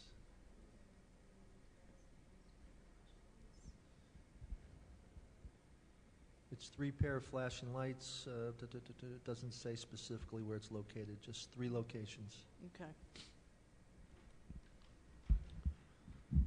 So I didn't know if you want to keep that. What is it? It's those. It's the $10,000. It's the flashing lights that when people press the button, they can cross the street like it's by. Here by On Maple the Library. shopping center, Kings. we have it over For here by $10,000. Fairway and. I'd say And we where is keep it for? It just says 3 locations. It does. It's not specific as to where. Right. we I can think leave- I think we there's- can leave it. Yeah, no, I'm pretty sure there's one that they want to put on Glen Avenue at one of the crosswalks. I think you're right. And yes. it's really needed there. Okay, so why don't we leave that in there? and- It's a smaller ticket. Yes. item. Next one is 500,000 Shedler Park improvements. We have to leave that. Can I ask about that? Yes, you can. Is 500,000 for the little field, the big field? What's it going to get us? So you want me to, we had a meeting the other day, we have carryover from the. You have to talk into the mic. So Bob, we went through a whole spreadsheet the other day, and there's a significant amount of capital. So fun fact, that capital doesn't expire, like, this is Right. something, so it's rolled over. And I believe roughly there's $1.9 million left, is that right? Correct. That's unspent. So, I gave Bob the old proposal that I had. Did that help with the breakout? And I think it looks like 500,000 is enough, given the 1.9. There were some problems that. So we have 1.9, but this could be potentially another 500,000. It would add Do 500 to the we, 1.9. do we have an estimate as to how much is needed to finish it if we did the small field, and how much is needed if we did the big field? I'm going to say no. Well, we had that detail, I pulled the detail from 2018 that was used, so that I found, and so I gave that to Bob, but I would sort of agree, no. One thing that we talked about with Shedler too, which is just going back to the whole long-winded discussion, is that there is grant money available for the actual park side, so if we could, from Bergen County, so if we could pick one element, and Chris, we were like, oh, maybe we'll ask for like 400,000. He felt like if we were in the $150,000 range, we might actually get grant money. So for example, if we all agreed on the path, we could say this is a proposal for the path and do that. So it was, I have to say this, and I'm sorry for talking so much, it's a fascinating meeting. I learned a lot. I think everybody had a very good exchange. So we're trying to find out the balance and what's needed based upon older quotes. Okay, but, so we really don't know if we need the 500 or not. Engineering felt that it was 500. The question that I have is, given the timing, do we want to place this in next year's and save it this year? And that's more of a question based upon your experience, because with the bids and everything, that's where seasoned counsel. Should we take it out and ride the 1.9, or are we going to leave ourselves short? So I suggest we take it out. Okay. If push comes to shove and we have to do something, we could possibly do it at the end of the year. But based upon conversations and the information Chris provided, this isn't something that's going to happen in the next 2 months. There's a time lag here, and you still have 1.9 left. So I would suggest you put it into next year, and we could deal with it then. if that Because makes we sense. need to find like 3 million, right? Or, Maybe 4. Could, again, right. I don't think we have enough information to say how much exactly we need. Yeah. That seems to That's be a the work in problem. progress. I am concerned that, that if we take it out and the project goes forward, small field, large field, that we will be left short at a time when we are ready to move on it. And so I think that it has lain fallow for so long, and it has, so much has been done to it that have now made it a mess, that I don't want to leave us in a position for anyone, not the least of whom are the neighbors, that this can't move forward because there's no money there. So I am just very concerned about that, and we've spent so much money on that tiny little house that. Well, that's a question. Is the house money already like appropriate? It's not part of the 1.9 million? The house will be finished without that 1.9 because it's already like, you know. The money has been put aside for that, yes? Yeah, okay, so the house is finished, plus we Well, have. the house isn't finished. Well, The I money's mean, been the put money aside. for the The money is finish set of the aside. house Money's is been set appropriated. aside. That's not part of the 1.9 million. Plus, we have 1.9 million for the field and That the, I'm not 100% certain. Right. Not sure. Everything's, there's a total of 7. I don't have it. Look, okay, but I think, well, I mean, I think we should put a big question mark next to that. And is there any possibility we can get some more concrete answers? Like who, you know, engineering, it's just a guess on how much it's going to cost to finish it? Or are they pretty accurate on their estimates? I can't speak for Chris. I have And no idea. if I'm not mistaken, It's a good thing. I think we have to go out to bid. Yeah. Absolutely. For a lot of Right. this, and so Right. we don't know what the bids are going to come back at.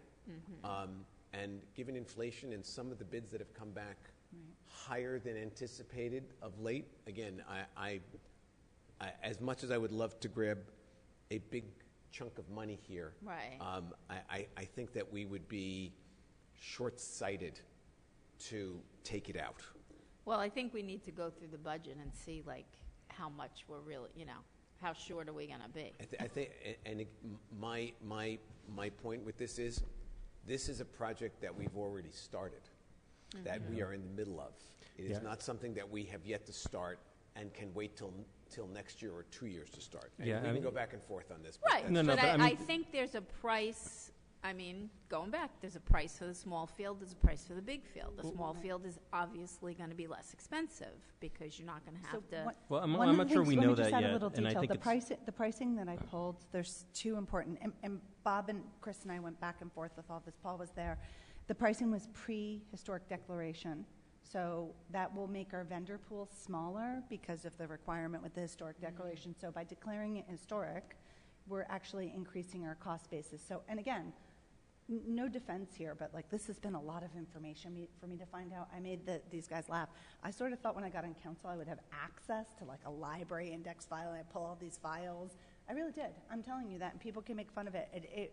But when I was finding the information, the quotes are pre-COVID and pre-declaration, so you Right, have so to. you can't Right. I mean, listen, Right. either way, it would be unconscionable to leave that property in the state it's currently in now longer than we need to.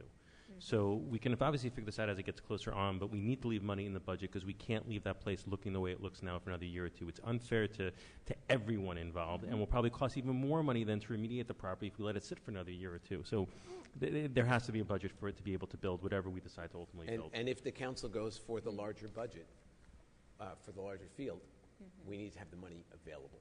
So, At the detriment of, I mean, we're going to find out what else, you know. I mean, we can, it's a balance. let's and we have to- let's poll the council, because we can go on like this all evening. So, I do want to say, though, that you have already, prior to my being here, a pretty significant financial, you pulled 12 ordinances with bonds. Help me out here, Bob. You've made a lot of investment with zero return. You know, with the shade tree today, we were talking about it, and the sad fact of the carryover is a beautiful thing. Most people don't allow that. Like, it's use it or lose it. I'm not judging a municipal carryover, but, you know, that 1.9 has been static, and we've been paying the bond rate on it, so it's inappropriate. It's like we need to move that money back to the taxpayers and back to enjoyment. And with the capital, I mean, the Shade Tree Committee, you know, I'm here to represent them. There's animosity that so much carryover was attributed in the capital for something that didn't come to fruition. And by the way, the 1.9 could have been spent on trees as well. So I do think that it's worth pushing it forward. I think ultimately the prior decision of the historic declaration is going to make the finishing of this project a little more expensive. so are you in favor of keeping the 500,000? Yeah, I'm in favor of keeping it. Pam? Keep it, Keep it? Keep it. take it out. Okay, keep it. Okay. The next one is Vets, walking track drainage improvements, 15,000. What would they do? I mean, vets is bad. It needs drainage help. I What? mean, what I said was, people use this every day. Yep. Any kind of weather. I mean, I see them out there in the rain, Right. walking, or with the kids, or whatever. So, it's a small amount, and I get it. We can get there with small amounts, but I think it would be worthwhile. Small Right, amounts no, will heavily fix it's the a problem. small amount. I'm just trying to picture what could they do for $15,000 that would help the drainage. It seems I don't know like too specifically small of what an he would amount. do, but he felt that was a good amount to Like a seepage budget. pit I mean, I maybe? can get more information, certainly. Okay. I think the point is, it's a small amount, it's Heavily used. stated to fix a Maximally problem, utilized. we'll leave it. The explanation, Lorraine, is to install a trench drain along the track to direct the water into the various inlets. Great. Okay. The other thing too, Next. Heather, we might want to, with the grant money, we might want to include some of that too. Is that, can we do I don't that know. with that? We'd have to see. Okay. Yeah. I mean, I don't want to be grant greedy, but it would be Yes, nice. you do. Yes, you do. And just realize too, though, Trust me. that As much as we can it's, so they do it by areas. Yeah. So Northwest Bergen, all of Northwest Bergen puts in what they are asking, and then we kind of try to equitably divide up what people are asking for. And some years we don't ask for anything. And then, we could come back and say, well, we haven't asked for anything in a couple of years, so this is our turn, so. The next one is security cameras view on Crest Road. This is for the people who live on Hillcrest, Paul and I and Heather and, is anybody else there? Anyway, we met with neighbors, the yeah. neighbors. They live underneath the view, Please. and people throw like beer bottles at their houses, and it's just terrible for them. And we thought that security cameras might help. And, I mean, that's a lot. Like, how many security cameras is that? 75,000 strikes me as a lot. It's Yeah. not like putting in a nest at your home. Right. I- It seems like excessive, but I don't know. While I am incredibly sympathetic to the neighbors. No, Paul, Mike. This Yeah, might not be. use the microphone. Excuse me. Yeah. Thank you. While I'm incredibly sympathetic to the neighbors we met with, I think that this is a big ticket for a hoped-for outcome. So, because we know the limitation on cameras, as we've seen on the top floor of the parking deck, that they don't always get what we need. So I would say to take it out. I would Others? agree. Good. The next one is Hope Street drainage. I'm not sure exactly what this is. The problem on Hope Street is so disastrous, and the impact to those people is tremendous. Yeah. So I would suggest we leave this in. Yeah, Agreed. it's stormwater improvements to alleviate flooding. Yeah. Yeah. Okay. Can I ask a question before we flip the page? Because 100,000 was taken out before we came here tonight for Morningside and Fairmount drainage. No, a full million. No. No, 100,000. Morningside and Fairmount was Oh, Morningside, I see, $100,000. Where Yeah, are yeah. you? Here, Right, okay. engineering, Morningside and I see it. Fairmount. Got So it. I've got a question about Morningside and Fairmount drainage, which was 100,000 that you took out. Circle Avenue drainage, which was 400,000 you took out, and concrete sidewalk and drainage, no. And then there's another East Glen sidewalk for 200,000. So you took out the million and 1.2 million you took out for Glen. Yes, so just to review the process, Heather and I met with the department heads and talked about their wish lists and what they felt they could accomplish this year. And in some cases, the removal may be because they weren't going to be able to get to it. Right. They have so many things on their plate, and so they prioritized what they felt was more important. And in this situation, removing those 3 items they felt could be delayed till next year. Okay.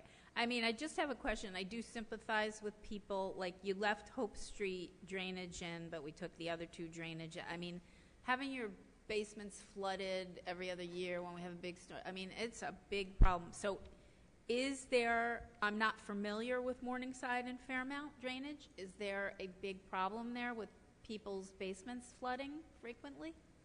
That I don't know. That's a Chris question. Okay. I'm not aware of that. I was just, I trying mean, to... I'd kind of, before we, I don't know, have these people been waiting a long time, many, many years? Has this been pushed off? Like, I would just like to know what the problem is before we flippantly say, yeah, it's not important. I'll reach out to Chris and see if I get you an answer. And I think you make a very good point, Lorraine. And I think that's obviously the path to go on. I'm guessing from what you've told us, Bob, that these are decisions that were they picked and chose those projects that they felt were most important, and they prioritized Hope Street over the other drainage. They might have just done it because of the dollar amount. Maybe. I think, No, I no. think they probably went, I mean, we don't have them, but Hope Street, in a layperson's term, appears to be the lowest elevation. Hope Street's a So Hope disaster. Street, when you think about No, elevation, that I it know for definitely... sure because I've seen East it. Glen, I I'm don't just know not what the elevation familiar is, with but that must be the other driver, one. right? Let's find out. We went Okay. through line by line. It wasn't dollar, we didn't say, oh, it's only 10,000 or Right. 50,000, leave it in, take it out. The engineering in this process went through line by line. Okay. So it's, But if I will get could- you an if- answer, though. Yeah, I would like No, to get an answer, Sure. like how long they've been waiting and how bad the drainage problem Sure. is. A good question. Thank you. Let me, one more. Okay. 75 Hope Street. All right, let's just knock fire off if you don't mind. Okay, we'll just go through fire, and then we'll move on with water, So and- we have 15, we have portable radios, which we already concluded is a public safety issue. John agreed to cut back on some of the purchase, brought it down to $15,000 from his $50,000 request. Same with air packs. He felt that he could put off till next year the other half of the purchase. So I think he's made attempts to, sort of work with us. I think it's something we should leave in there. Firefighter gear, that I'm not 100% certain as to whether that represents new firefighters. Hold on one second, just let me get it from Olivia.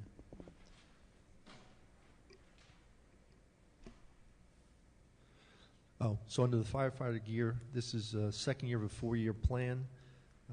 It's a NFPA requirement that turnout gear be replaced every 10 years, so it's sort of statutory that we have to leave that in there.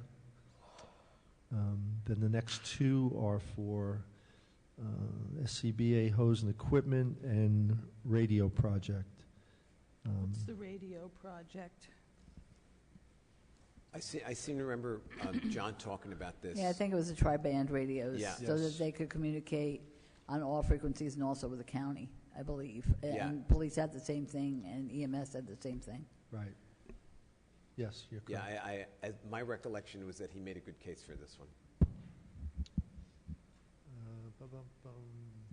Moving on down the line, the next one is renovation, restoration of fire headquarters. I believe we took out 9,000. We brought that down to 6,000 already.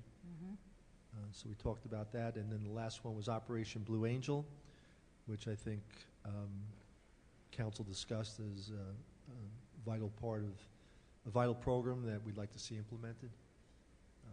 So, and I don't know if you have any other opinions on it, but I would...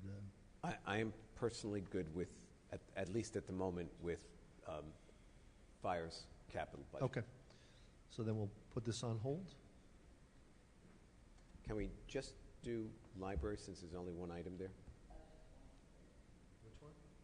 No, library's a bunch. One, It's it's just just the a generator. 125 They only from have the one. council. Oh, right. They only have Right. one. Okay. And, my initial thought is this is a big-ticket item that is not essential. It would be wonderful to have, and if I am off base on this, please let me know.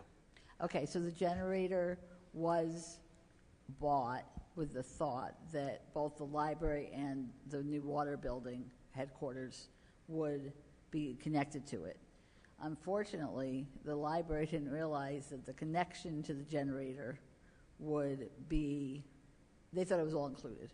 So They thought it was- they thought it was all included in the price. So then what happened was that they realized then that it was $140,000 to connect. So they're spending $15,000 out of their operating, they said, and they're expecting the village to provide $125,000. Perhaps because they've had a good year with a third of a mill there being very high with the high assessed values. Perhaps we say it'll be $75,000 will contribute. I mean, that's up to you, you know. So it's sort of a trade-off. We normally appropriate an additional $110,000, $120,000 a year to the library. Right. To the library operating fund. And that's above what they statutorily can get. So now, because they have the ability to increase that number based upon the statute, we get 100% funding to match what their appropriation is. We're not giving them anything additional in the operating. Correct. So the trade-off that they're asking for is put this in capital so that they can hook up.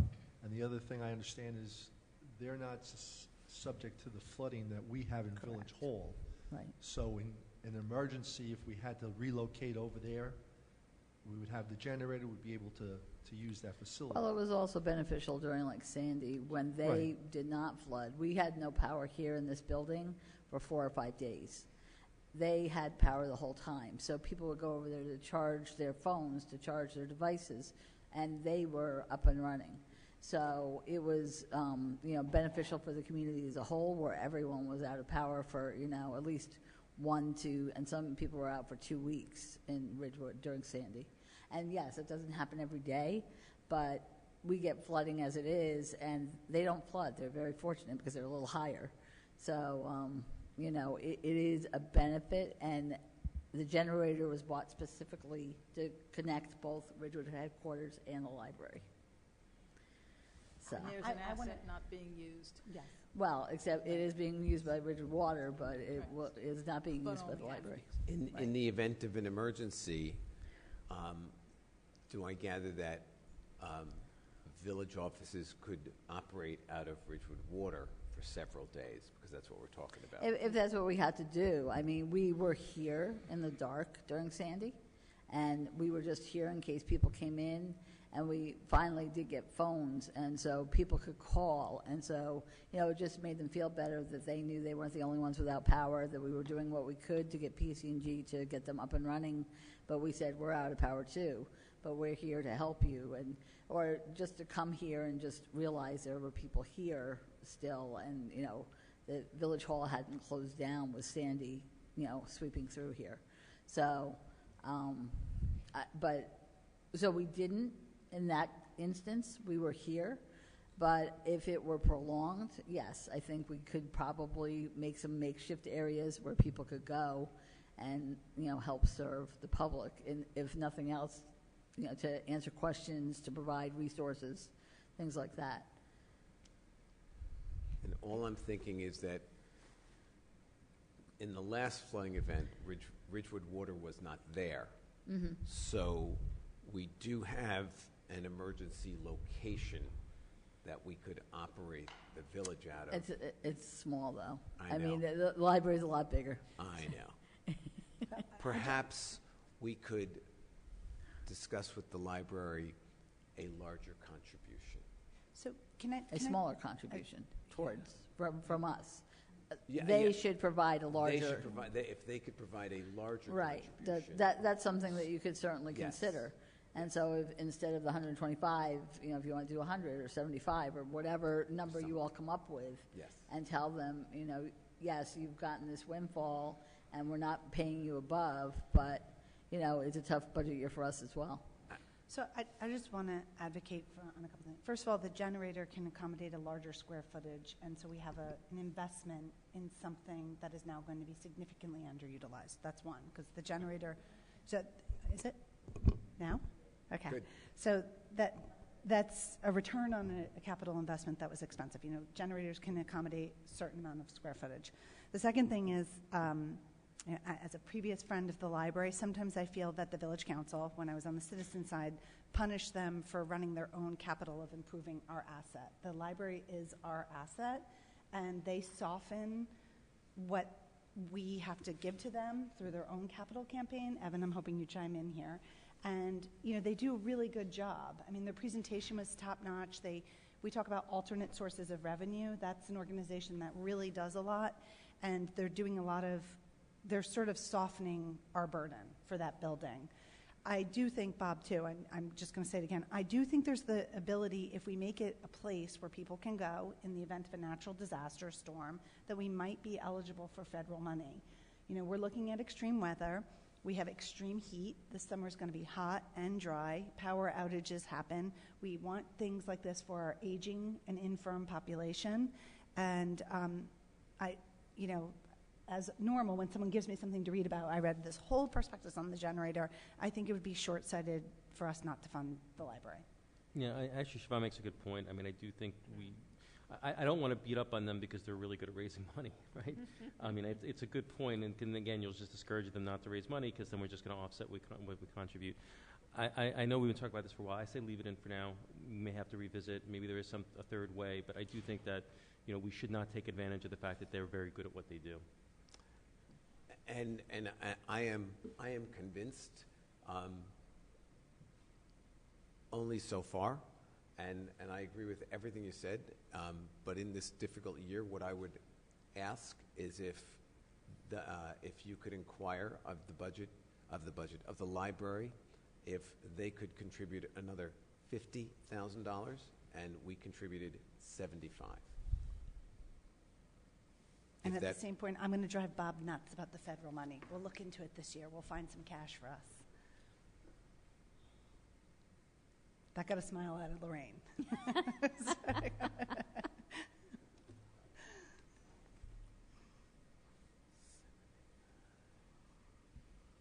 Okay, so are we ready to go on to water and sanitation recycling? Good.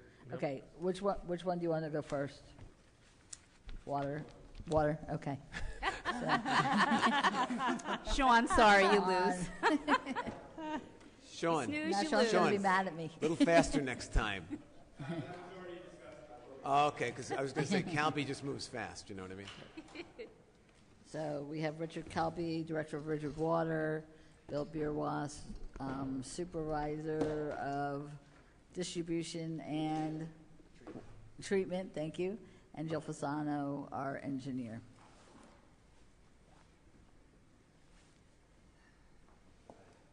Can you hear me? Yes. Yeah, we got you. Okay, good. We're going to use a little show and tell for the purposes of kind of give some background that everybody here probably is very familiar with, but for the purposes of the public that are at home, and especially for the residents in the other 3 towns that we serve if they're watching. You have to excuse the technology glitch tonight. We do not have a clicker, so for each slide I'm going to be telling Dylan next slide, so it might take a little bit longer. So this budget is draft. It will be published as draft on the website tomorrow and encompass any changes you have from questions or comments tonight. So next slide, please. As you know, Richard Water is a department of the village, governed by the village council yourselves. You're no different than board of directors for a private company. You oversee our budget. You approve all our contracts or purchases, hiring via the village manager, and oversight by the CFO and other departments. So I always like to include this slide. Next slide. So Richard Water consists of 43 employees. The main team of management supervisors are listed there. We currently have a vacancy, as you know, in the business manager position. We're actively interviewing, and we are meeting tomorrow, hopefully, to discuss selection. In addition to the management team, we have 33 very skilled people that work in our offices and in the field doing all our wonderful work in the water system throughout the 4 towns. Next slide, please. In addition to that, village staff provides essential support. So outside of Richard Water, we don't have a finance department. We don't have a parks and rec department or a security department. So we rely on village departments to provide services to assist with our services that we provide to the 4 towns and the 61,000 people we serve. So these are the list of the departments that are within the village that provide services to us. For example, Parks and Shade Tree cuts some of our lawns. They take down some trees for us. The Signal Division runs maintenance of our buildings, our fiber network. Just some examples. And because of this support, there are allocations that are part of the Ridgewood budget that go towards the village budget, towards salary and wages and operational expenses for those departments. So if you haven't seen them already in the budgets you've been reviewing, they are a part of the village budget. Next slide, please. Wanted to give a quick overview while we run through this of PFAS, and then we're going to talk a little bit about lead and then dive right into the budget, operations, and capital, and then talk about revenue. But I thought it was important to highlight where we are today with PFAS treatment. We have 2 active plants. Carr and Schwinney are both putting out in excess of about 2 million gallons a day of PFAS-free water. We have interconnections with Passaic Valley Water Commission and Veola Water, which used to be Suez or Hackensack Water. Those are both utilities that have water under the MCLs per PFOA and PFOS at the current moment. Additionally, we are working right now on an upgrade to the Carr facility. We're adding an additional well, the Linwood well, which is located just adjacent to the parking lot at Graydon Pool. That'll provide another additional 1 million gallons of water to the Carr plant that we could then treat and provide out to the system PFAS-free. We just received bids last week for another project, the Ravine Mar project, which is on the border of Ridgewood, Wyckoff, just at the edge by Hawthorne. We're hoping to propose that to you for award on March 8th. I'll be here next week to discuss it in the work session. We had a lot of bids on that project. We had 2 that were within, I think, $10,000 of each other. So I think we achieved the goal of competitive bidding. And we continue to work on the remaining projects. The 4 largest, Ames, Prospect, Cedar Hill, and Wartendike, are very close to the point of being approved through New Jersey DEP, getting our approvals for the infrastructure bank, and hopefully out to bid this year. And we continue to work on the remaining plants, which are much smaller, which include East Ridgewood, West End, East Side, Main, and Mountain, and these all are throughout the whole service area. The important thing to note, throughout all of this, and even before we started talking about what and where we are today, Ridgewood Water's been maintaining an operational strategy. We haven't shared much of this with the public because now we are in a whole new world with this operational strategy. And what that means is, from the beginning, we've been favoring the wells and treatment plants that have the lowest levels of PFAS, and only turning on those that have the higher levels when we need them. It's mostly in the summer when we have high demand. This took a drastic turn for the good this past August because we had 20 treatment plant go live and we had the interconnection with Passaic Valley Water Commission go live. So there are now days in the winter months where we're off-peak. We're providing a significant amount of water into the system that is compliant and below the maximum contaminant levels for PFOA and PFOS. We're continuing to maintain that strategy, and we're working with the mayor and yourselves and the other 3 towns to really promote conservation this summer so that we can maintain that strategy as best as possible. Next slide, please. So next steps beyond PFAS. And you'll see as we get deeper into these slides kind of where the capital investment in this utility has gone. Who would have known that after PFAS there'd be something else? So the state passed the public law in 21 requiring that all lead service lines be replaced. This includes not only ones owned by the utility from the mains to the curbs, but those that are owned by the public from the curb to their building, privately owned service lines. We've begun inventorying those lines. We have several thousands that are unknown. The ones that are known, we've already begun replacements, at least on the main to curb portions that are owned by the utility. And in 22, we did 120 of them. We're expecting in 23, we'll hopefully get 200 or more of them done.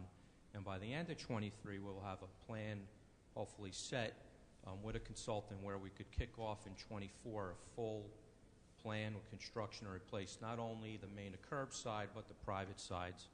And we're working with each municipality on shared service agreements on how we're going to do that. Because the model that we're utilizing and has been agreed upon by all 4 towns is that the homeowner will be assessed for the improvement on their property. It'd be a special assessment in addition to their taxes and paid over the life of that loan. So if it costs them about $10,000 an improvement on their property, they pay that over 20 years, whatever the life of that improvement is. And of course they'd have the ability to opt out but because of the way the law is structured, we're going to have to every year notify them at least 3 times, and they can continue to deny, but we're going to try to educate them on the benefits of doing it. So this is our next focus and another big investment that the utility is going to have to make. Next slide, please. This is just a depiction of where at least the known lead service lines are. You can see Ridgewood has the majority, Glen Rock is a close second, and then Midland Park and Wyckoff, because it's one of the newest areas in our service area, has very, very little. I think it's less than 50, actually, that they have. Next slide, please. So this bar chart is a depiction, at least the ones we know of. The different colors represent the main to curbs on the bottom. In the middle are properties that have both lead service lines at the main to curb and curb to building. And the top of the bar is the one that, main to curb, curb to building on the bottom. So you could see Ridgewood total 931 known, Glen Rock 353, Midland Park 225, and you can see Wyckoff's actually 19. And we do have one customer in Paramus that we serve water to. Next slide. There are over 1,000 unknowns, so there's properties where we don't have records for, and we're trying to determine if their material is lead service. So we go out daily and do actual little pit excavations with our vacuum excavator to determine the material in the right-of-way, and then utilize records to determine what's on the customer side as well. We do about 10 or so a day. We're expecting about a year away from getting all the unknowns done, and our experience has shown that 60% of the unknowns wind up being lead. So there's probably another 600 that Ridgewood could have that'll be added to that other bar chart. You know, and if you're looking at something like Glen Rock, that could have another 3 to 350 added to their chart as well that would have to be replaced. Next slide, please. So budget highlights for this year. Like prior years in the past, this budget that you have has been reviewed by the rate consultant Howard Woods. Every year he reviews the entire budget, looks at the revenue requirement, which is the total budget amount, all the expense calculations, and the rate projections for the year. He verifies them, he projects them through several years forward, and makes sure that he is comfortable in understanding that they are adequate and meet the rules and regulations that he has to abide by. He's a rate expert. He's also a rate advocate. He's done work for the BPU, and then he's a consultant on rates for a lot of large utilities in the state, including Passaic Valley Water Commission. So we really value his opinion. For the third year in a row in the budget, we have separated out costs attributed to PFAS treatment. That's not just a capital expense, but installation, operations, and maintenance. And this year, that consists of 18% of the budget. Almost $3.5 million out of the $20 million budget is attributed to PFAS, and that's going to continue to climb every year as we get more plants online and we invest more of the capital that you've improved in these funding ordinances. This year, we're looking at a budget increase of 8.6%. The main reasons driving that increase this year: salary and wage for new personnel. We have 2 new positions in the budget. We are looking to hire a new engineer to supplement the work that Jill and her staff is doing, particularly because of the PFAS build-out. And for the lead service line program, we're going to have to initiate over the next 6 to 8 years. Electrical costs, PFAS operational strategy. We're buying this water and moving it throughout our system. That requires a lot of pumping. So we've increased our electrical costs in the budget. Transmission and distribution, those lead lines that we're replacing, they require openings in the road. They require police traffic directors, repaving, sometimes infrared paving because the roads are newly paved. So there's expenses that we've raised in the budget to cover that. And the biggest one is purchase water. Now that we're buying that water from Passaic Valley, we have increased our budget for 23 upwards of $1 million to cover that cost, so we continue providing water that has a lower concentration of PFAS into our system and currently compliant with the maximum contaminant levels. And something very interesting for this year, we had a budget $200,000 in capital improvement fund. Because of the amount of debt that the utility is now carrying, we are no longer a liquid utility, and no pun intended, but Bob could provide more backup on that.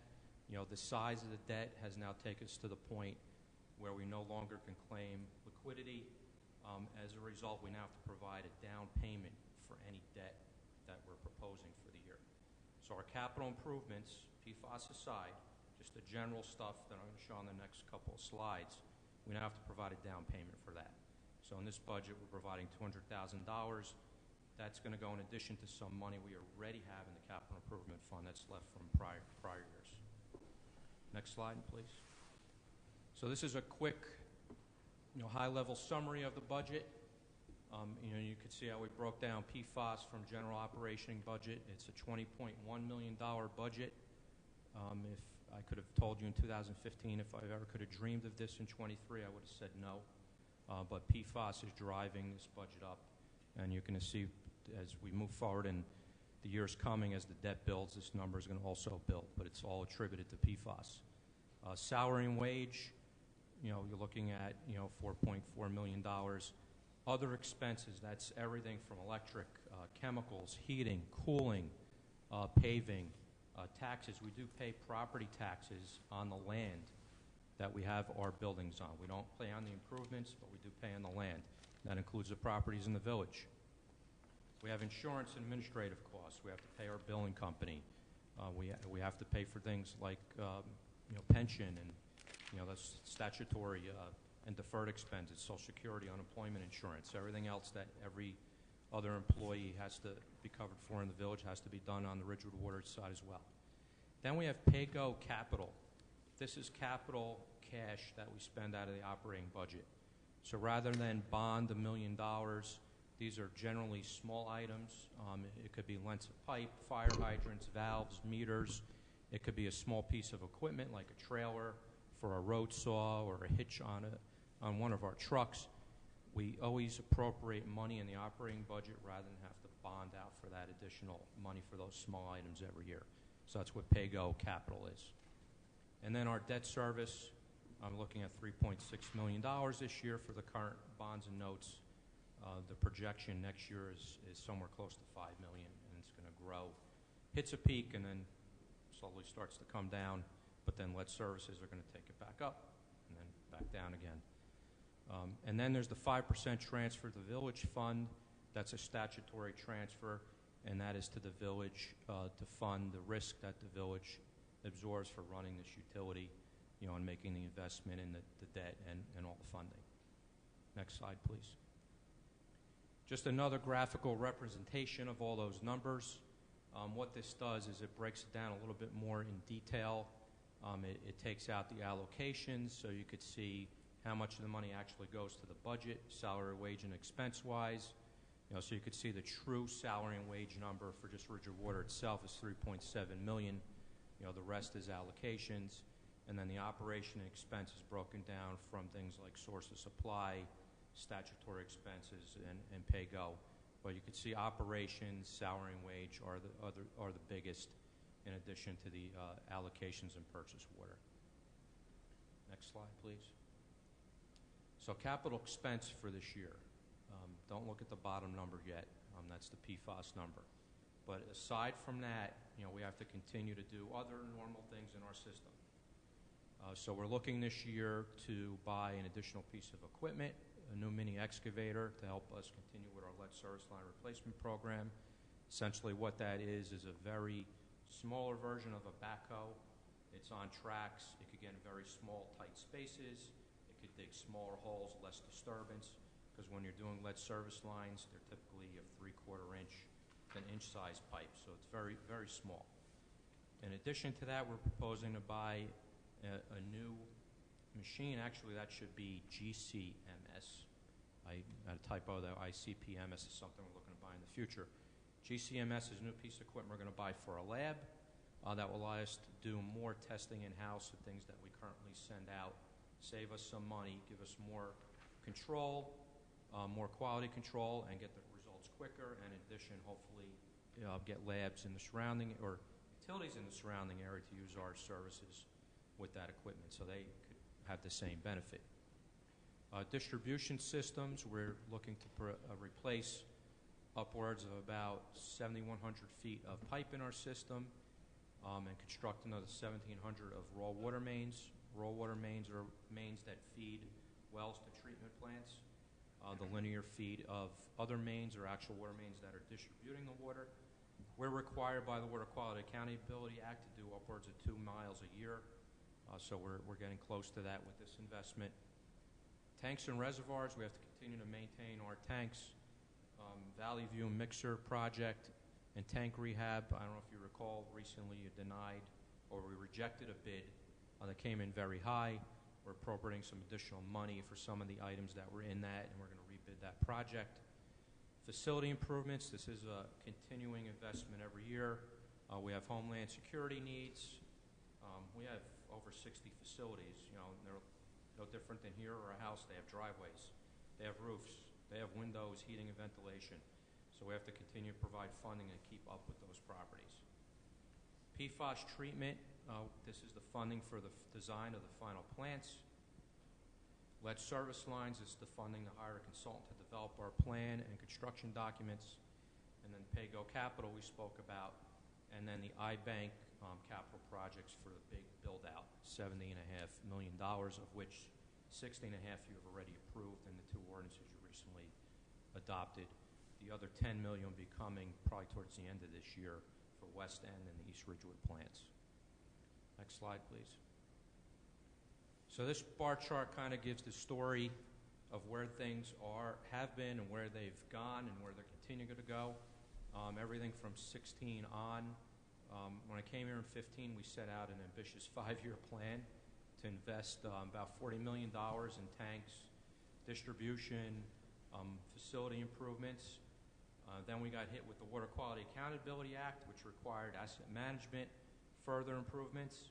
Then PFAS came along, and naturally you see this big purple line in 23, $79.6 million investment. In addition to that, in the prior years, there are some PFAS dollars that total the $100 million that we've been floating around for the past couple of years. 24 and 25 continue that investment and also include some of the first years of the lead service line investment. But you know, the big lift is this year. Once we get beyond this year, it scales down and continues to scale down, even with the lead service line investment. It'll dwarf some of the early years in 16, 17, but it's never going to get nowhere near 23 unless there's the next PFAS that comes along. Next slide, please. So you probably want to know how we're going to pay for all this. This slide is a depiction of the anticipated revenue. You could see starting from the left the title of the different buckets of revenue that we receive or anticipate. You could see what was budgeted in 22. There was an $18.5 million budget at that time. You could see how much came in 22. 22 was a good revenue year. There were a significant amount of rents that were collected. So we brought in north of $20 million in 22. That excess money, once the books are balanced, goes into surplus. The utility, fortunately, has a very healthy surplus, which is now continuing to be utilized to balance the budget and keep rates at a reasonable rate. So you could see in 23, we're anticipating using about $2.7 million of that surplus. We're anticipating rents of about $15.5 million, including the additions of new rent in the form of an increase for our volume rate of about 3% and the PFAS surcharge. Those are the 2 numbers at the bottom. And then we do collect a small amount of revenue for hydrant service. Each town pays us for the amount of hydrants they have in their town for firefighting. And then we have miscellaneous revenues that predominantly are rents that we collect from cell carriers we have in our Glen tank and various charges that we make to customers for turning off and on their water, service calls. When we put out a bid, we collect a fee for publishing that bid. All that money goes into miscellaneous revenue. So this matches the budget, revenue requirement of $20.1 million. Next slide, please. Just another graphical depiction of all of that. The pie chart on the left, you could see we're very water rent dependent, and that's very dependent on how people use water and weather dependent. So in any given year, if there is a drought, we get a lot of rain, that piece of the pie can shrink. The other piece is the miscellaneous revenue, the surplus. Those things are somewhat consistent year over year. We took the orange part of the chart and broke it down further to give you an idea how the rents are made up. The $11.8 million number, that's, again, that very variable number based on usage, weather dependent, people dependent. The green portion, that is the fixed, that's the fixed charge, or PFAS surcharge, so that's a fixed portion that we're going to collect no matter what. And the blue portion is our fixed charge that we collect based on everybody's meter. So regardless of whether or not you use water, if you have a meter in your house, you pay a fixed charge to the utility for that meter. So that is the blue piece of the pie. So those two smaller pieces are set revenue that's coming in no matter what, but the other piece is very variable depending on usage. Next slide, please. So the two main parts that we spoke in the pie chart and the summary, putting the fixed charge aside, PFAS treatment surcharge. This is to meet the funding demand to filtering PFAS from our water. We began that charge in the third quarter of 2021. This is charged by meter size. To be fair to all users, we did that because people with larger meters use more water, so they should attribute a larger charge towards PFAS treatment. So there's a stepped rate, and you'll see that on a further slide as we go through this. The reason we created this charge, because we felt it wouldn't be appropriate to raise volume rates excessively to cover the cost of the investment in PFAS. Knowing that we are seeking legal recovery, insurance recovery, grants, it's easier to adjust or take away a treatment surcharge than to try to adjust the volume rate that's so variable and so affected by usage. So this has worked well for us. A total of $654,000 has been collected to date. With the increase in 23, we will collect another $1 million. So it'll be $1.6 million reserve of PFAS treatment charges that will be collected by the end of this year. And that's going to continue to go up every year based on our projections. The volume charge this year is going up 3%. This, again, was evaluated. We looked at the next 3 years of the budget as well to make sure we could kind of maintain an even keel on this. This volume charge may continue to stay at 3%, or it may also go up depending on the variability of where the other parts of the budget go and our debt. And all of this is meant to sustain the revenue need for 23. Next slide, please. So these are the proposed rates for 23. The PFAS treatment charges, again, graduated by meter size. Over 90% of our users are in the 5/8 meter size. That's majority residential. And then the larger sizes are some homes, 3/4 inch and 1 inch, but everything above that is predominantly commercial, large commercial buildings, schools, municipal buildings. For this current year, those charges are exactly in half. The 5/8 meter customer is paying $7.06 a quarter, so they'll be going up to $14.12. The volume rate is going up to $5.70 per 1,000 gallons per quarter. And that includes a penny tax that we pay to the state, and they collect, and some comes back to us via the iBank. Next slide, please. This is a depiction of the average user. Average user in the system uses about 7,000 gallons per month. So based on the current rates, that user's paying about $625 a year in their total water bill with all the charges included. This year with the proposed increases, that annual cost will go up to $667. It's about a 6.2% increase for the year. Next slide, please. This kind of shows where we're at relative to other utilities. I think it's very important. The first yellow line on the left is where we are today. The second to the right is where we are with these increases. We still continue to be in the mid-range of all the major utilities in the state. And you can see there are very many other ones that are well north of us to the right of the table, particularly the huge outliers on the far end of the right side of the chart. So we believe we continue to be very competitive relative to other utilities, some including private utilities and other public utilities. You could see there's Passaic Valley on there, there's Viola, there's other municipal utilities like New Brunswick, Bayonne MUA, Lyndhurst, Brick MUA. So we're in the middle of the pack, and we're going to publish this on our website as well with the increases. So with that, I'll entertain any questions that you have on the budget or anything that we presented, and Jill and Bill are here as well to help with anything that you may have. Questions? I just wanted to say thank you. That was very comprehensive. A little long, but very comprehensive. No, I mean, I really think you have done a great job. There's been so many things thrown at water companies, and I know by far Ridgewood is on top of the curve compared to everybody else. So, thank you.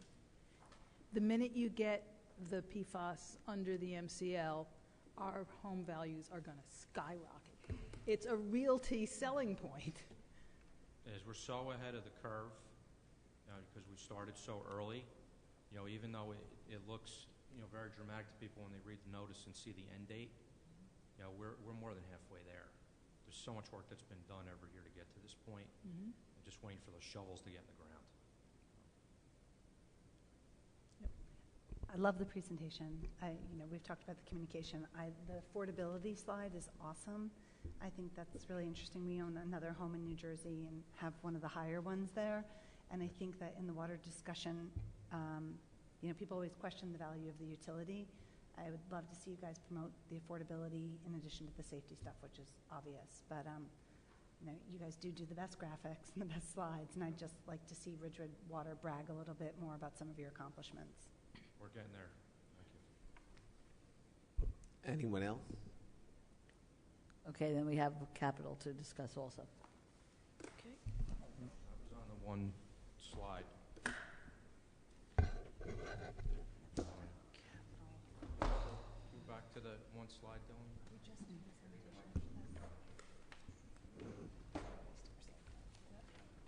Hello?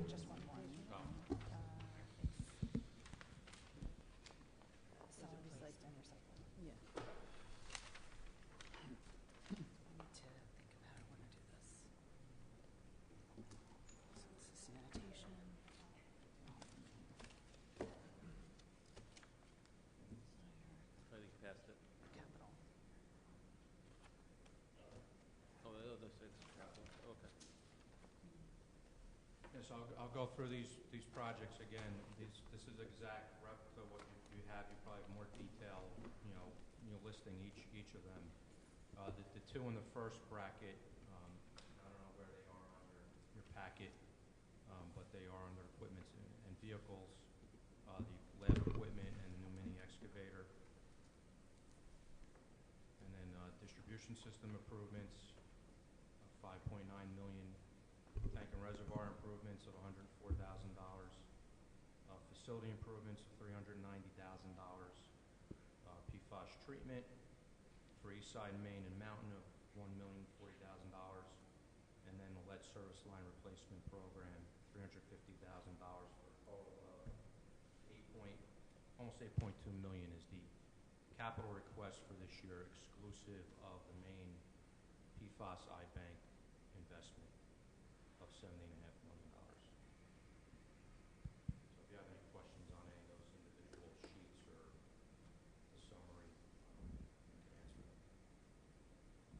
Rich, in light of the fact that the water is no longer self-liquidating, I'll give you a brief explanation as to what that entails.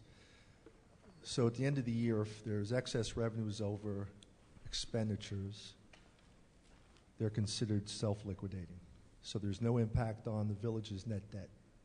So both parking and water, up until last year, have been self-liquidating. So the only net debt impact is what's in the general obligations. Once we introduced these two ordinances, we have to do a calculation going forward as to what the impact would be if we issued debt against those ordinances. and the state requires that you use a 4.5% interest rate. You then have to take the excess that you had at the end of the year in revenues, offset it against the cost, and if those revenues don't exceed it, they're no longer self-liquidating. No longer what? Self-liquidating. Gotcha. So therefore, their debt going forward until it's paid off will now impact the overall net debt of the village. With that being said, you now sort of fall under the umbrella of these budget cuts that we're looking at in capital. We have to streamline now what we're doing in general capital. $7.5 million is a target for this year. So I think when we talked and met, I suggested to you that you take another look at what your capital is going to be, other than the PFAS and the lead lines, to see if there's any way you can cut back on that, because I anticipated at the time that there was going to be an impact on this net debt. You did make some changes to it. I'm just letting council know that there is an impact now for your capital projects on the overall debt of the village. So just an FYI, so to speak. So, Bob, with that being said, does Ridgewood Water's capital budget, is that part of, it's not part of the capital budget that you've presented to us for the village? No, it's not. It's separate. Right. But up until this year, it's never been an issue because it was never impacting anything else that we did. How is it impacting, because I didn't quite follow you on that. Okay, How is it so- impacting if it's Ridgewood Water can still pay the financing of its own debt, correct? That's correct. So how does it impact upon the other general finances of the village? So the law requires that municipalities are limited to 3.5% of their last average 3 years equalized valuations.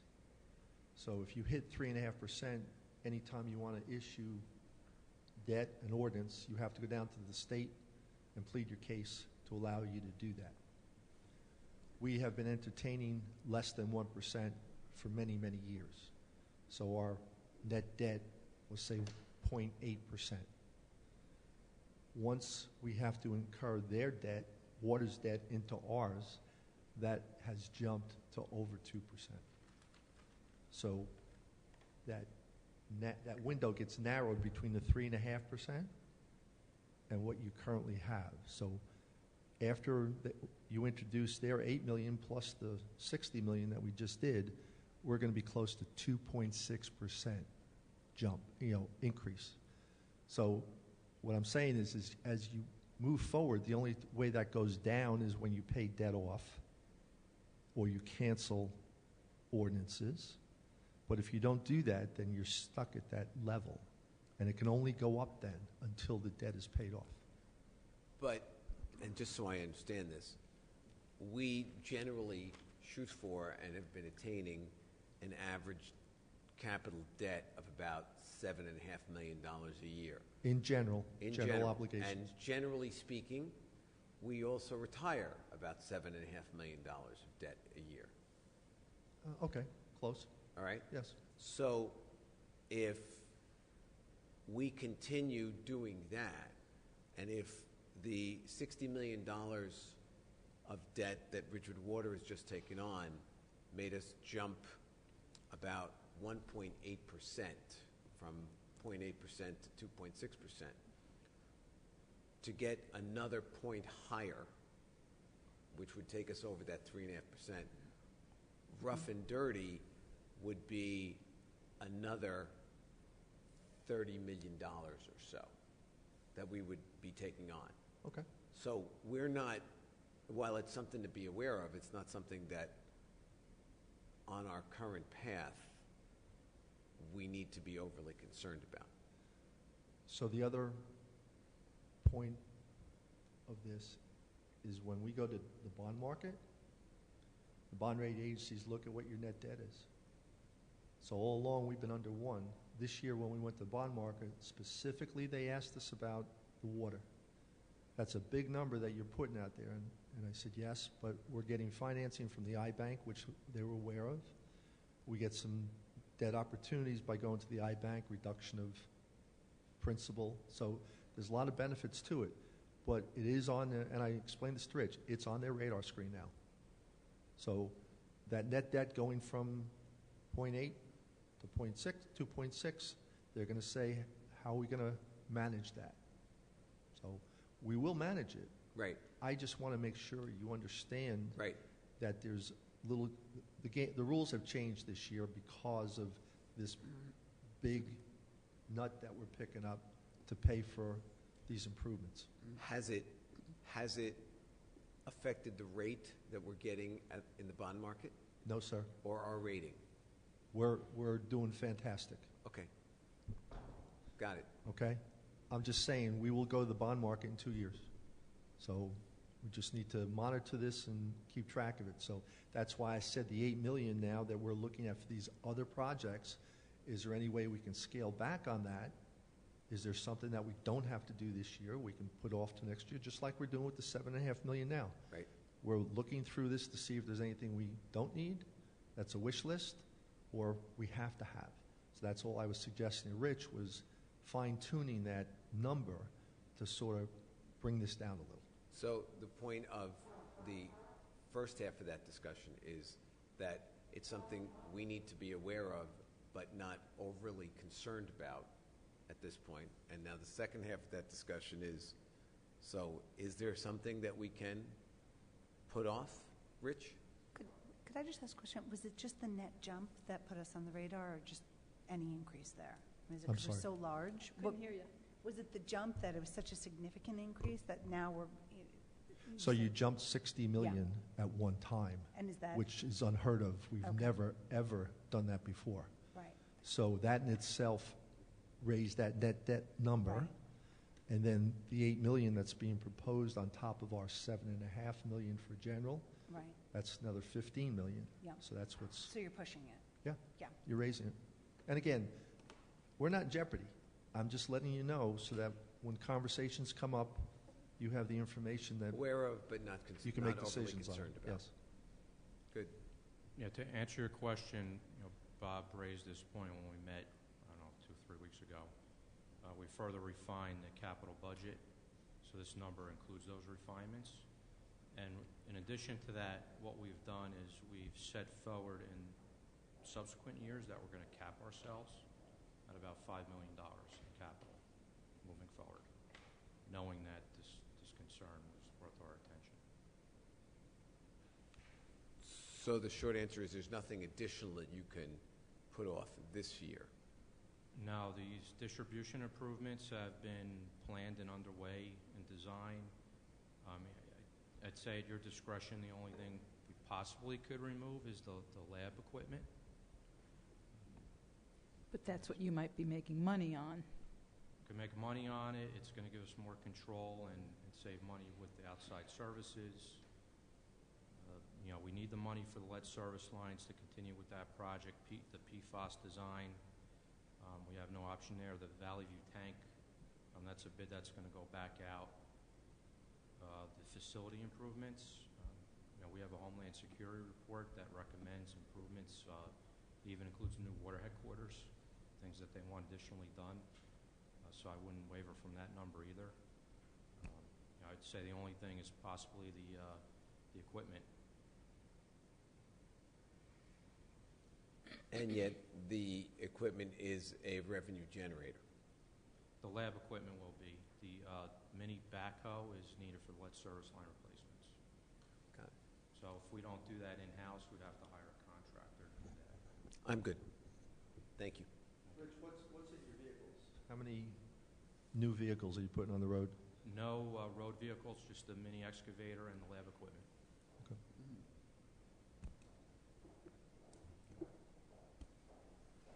Anybody else have questions? Nope. I think we're good. Thank you, guys. Thank you. And now we'll go on to sanitation and recycling. Thank you all very much. Thank you.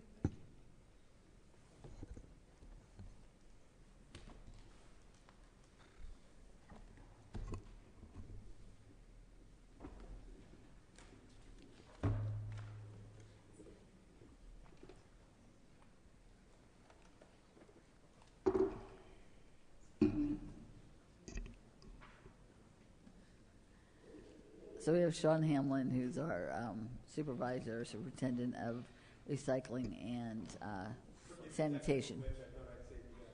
Oh, thank you.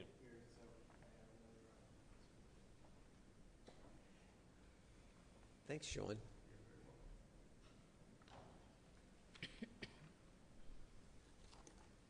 feel like there's such a competition for best presentation.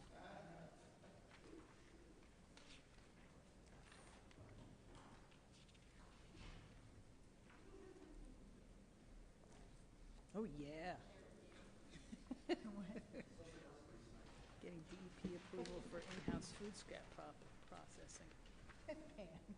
So, Bob, yes, I know this is recycling, but I will tell you this.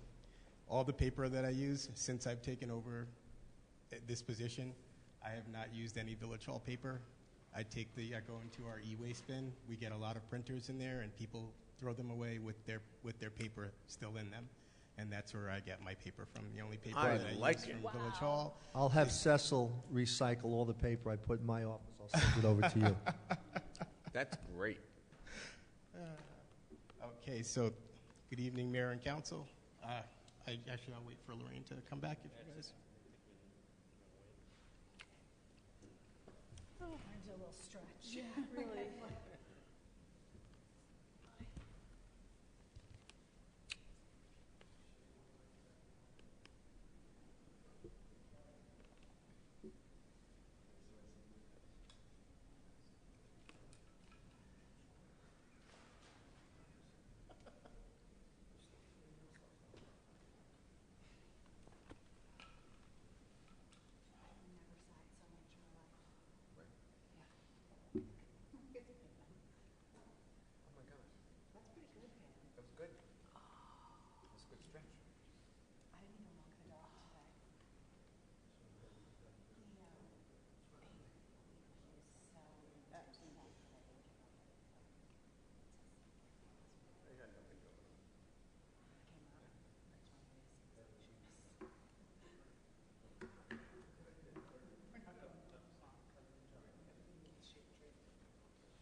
Okay.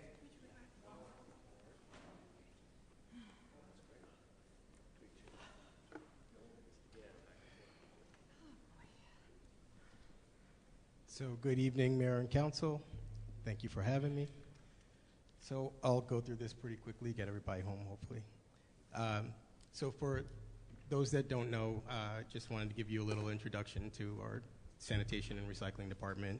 In sanitation, we are 19 full-time employees, including myself, and 3 permanent part-time employees that assist in covering routes when we have vacation or when the Clean Communities IP ward is out. We always have backup to make sure that we can complete our daily tasks. And in recycling, we have 8 full-time employees that collect curbside recycling, including bottles and cans, cardboard, mixed paper, and we have 1 part-time employee that works in the recycling center to assist with running our very successful recycling department. So we're going to start with the Division of Recycling, and I'll start with the goal. And my forever goal is to eliminate as much waste from the waste stream as possible.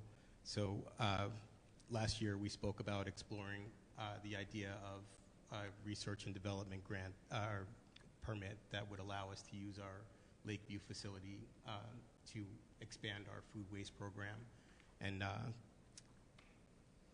it's going well. I don't know if all of you know that we received a recycling award this past year for our outstanding achievement in recycling, and the food program was a huge part of that.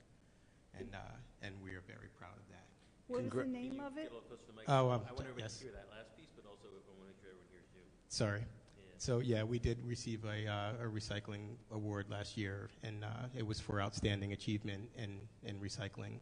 Congratulations, and thank you Thank very you. much. Well, thank you, because without your support, we don't get any of this done. What's the name of that award, so I can brag? It was for it was the NJ.gov recycling award. I forget the actual term of it, but it's given out by Governor Murphy every year. There are several different recycling awards that go out, and ours was this outstanding achievement in government. So that was Is awesome. any money given with the award? Or? There is not. There is not. There is only bragging rights. We'll No, take wait, 'em. can we get Sustainable Jersey credit? That will, that's always a goal. I mean, it's nice to receive awards. It really is, and that would come with with some kind of monetary value, I believe. And the awards must make us more grant worthy. They're great, and congratulations. I think it's great. Yes, and I think we're on the right path, and this is the next step, I believe. Part of it was also the styrofoam densifier, that helped us out, and our continuing efforts to move forward in recycling has really, put us on the map for recycling. So we were asked to provide a scenario where if the operating budget decreased by 5% or 10%, how would that affect us? So our operating budget for recycling is $51,142.62.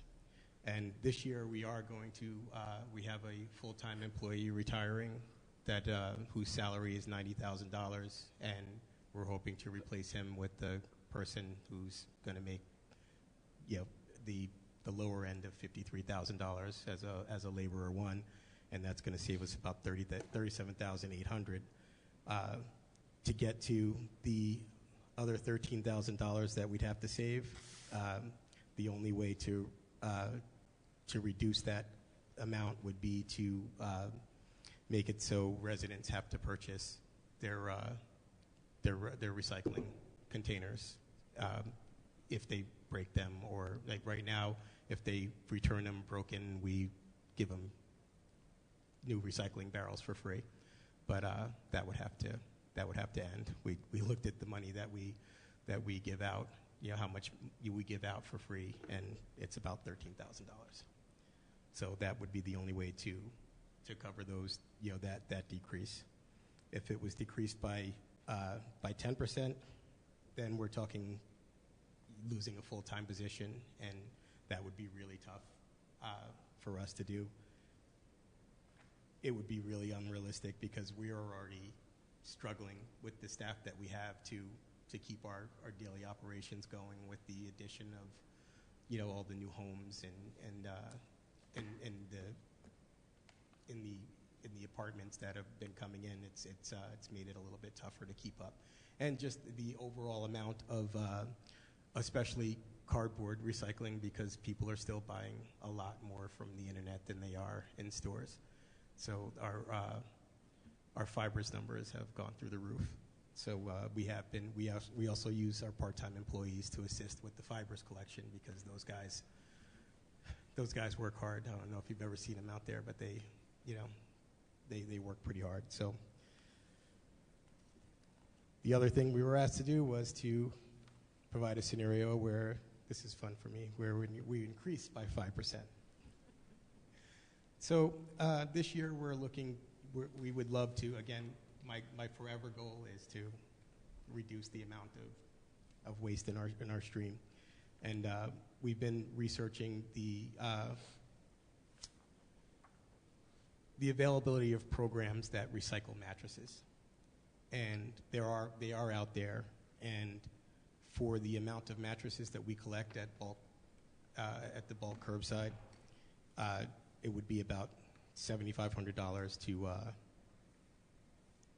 to make that pilot program happen.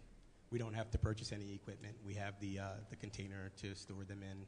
It would just be the contract with the recycler that we have. It would be something that that incurs a cost for us to get rid of. So you'd be trucking them? Yeah, the company would come to us to take them as our vendor would container pick got up full. here. Yes. Okay. It's the same. We talked to a mattress firm and a couple of other places that use them to recycle their mattresses. What does the company do with them? They strip them down to the metal wires and the wood. All of it gets recycled. The fabric gets recycled. So, that's I think our next goal.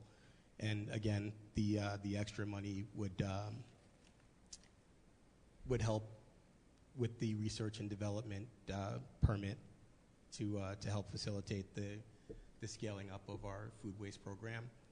And if we went up by 5%, I think that would entail making more satellite drop-off centers to make it more accessible to more residents, especially on days when the recycling center is closed, and they've got that bucket of stuff that they didn't get down to the center on Tuesday, and now it's going to sit in their garage for another day. So we would love to set up some satellite locations. We haven't determined where they are. We've talked to a couple of people, and one of the places was the Health Barn. They were really open to having one of the drop-off centers be there, and they could use it for their unwanted vegetation from their garden as well. So that would help. If we increased it by 10%, it would be the same as above, but the potential would go through the roof and it would actually afford us the opportunity to even maybe do a curbside collection or front door collection of the food waste. So that would be amazing. I think that would make more people participate, because part of the reason why we're finding it hard to find people to participate in the program is because they don't want to go to the recycling center, especially now with all the work that's being done on the road out there. So we have seen a little bit of a decrease in the participation, which is sad. But I think that either one of these options is going to inject new life into the program. With $100,000, you're saying you could have a curbside food waste recycling program? Limited, yes. What does limited mean? We wouldn't be able to do every resident. It would have to be a limited amount of residents, because we would have to we would be processing it ourselves at the Lakeview facility and turning it into a compost that we would provide back to the people that participate in the program, and whatever's left over can go to community gardens, the Health Barn, to support their gardens. Of our 8,000 or so residents or households, how many would you estimate or guesstimate that you might be able to do? Right now, we are at about 120. I think we could probably scale it up. With $100,000, we could probably scale it up to 300 or 400. So and forgive me, not something significant enough to affect a significant portion of the town. No, but again, this is slow growth. No, I understand. I was just trying to get a handle on that. But I think either way, even if we tried to roll out a program to the whole town, I think participation would be limited. And I don't think every resident would participate in it. No, like I said, I was just curious as to how much that $100,000 buys us. Right. At Lakeview, would you have to get new machinery or anything like that, digesters, whatever, for the No, the only food scrap? equipment that we would need is the industrial tarp that they lay over it, and the windrow, the machine that the fan windrow. that blows under, that blows underneath it to accelerate the process of it's from start to finish. It's 60 days. Does to that turn it include to- bones and meat and fat? Yep. Wow.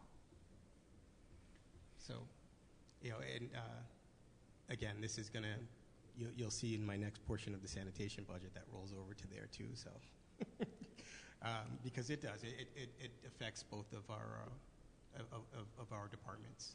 You know, it decreases the amount of Well, the tipping fees. tonnage, and it did. You saw from our pilot program just in the 9 months, 16 tons in 9 months with only with less than 100 residents is pretty significant. And if we can scale it up to 400 customers, then in a year, you're talking close to 80 tons of, it's a lot.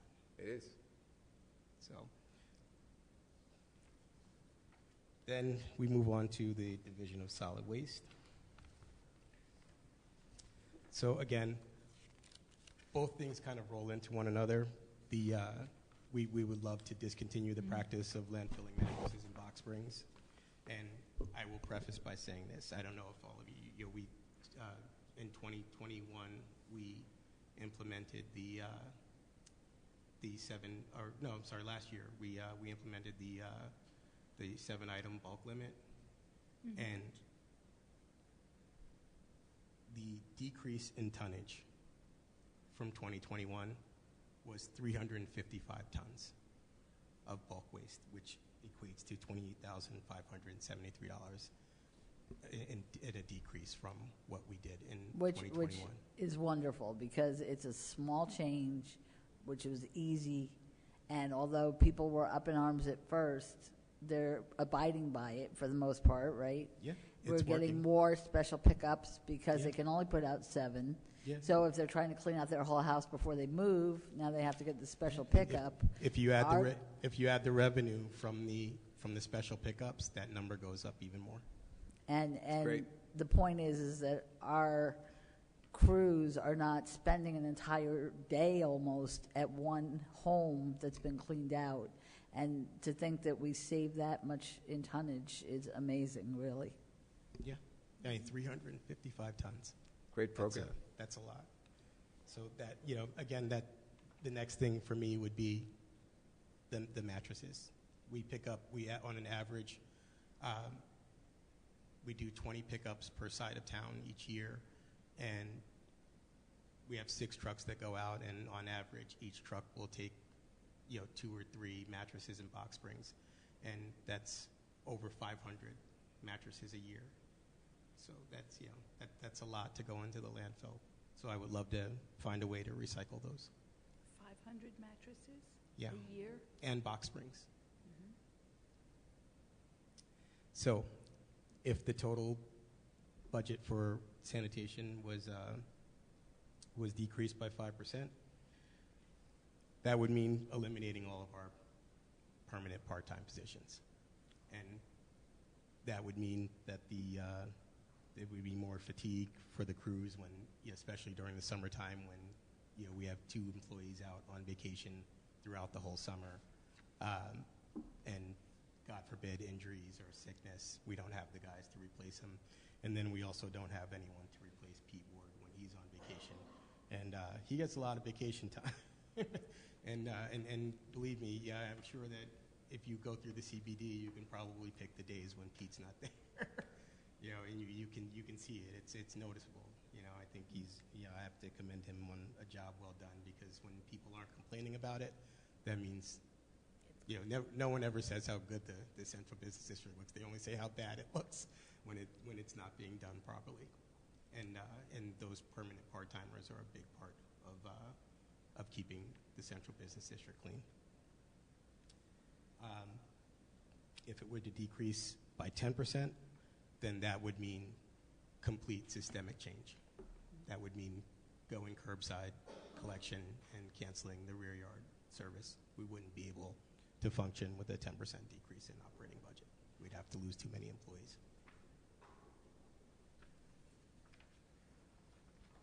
And the fun part, again, if it was increased by 5%, this goes right back to what this is all about the food waste program. And we would use that money as well. And with this, it would supplement the existing food recycling goals and even accelerate further the, what we could do, and maybe even purchase a vehicle for if we really want to do the front door pickup of the buckets, that would facilitate that. Same as with the 10% budget, and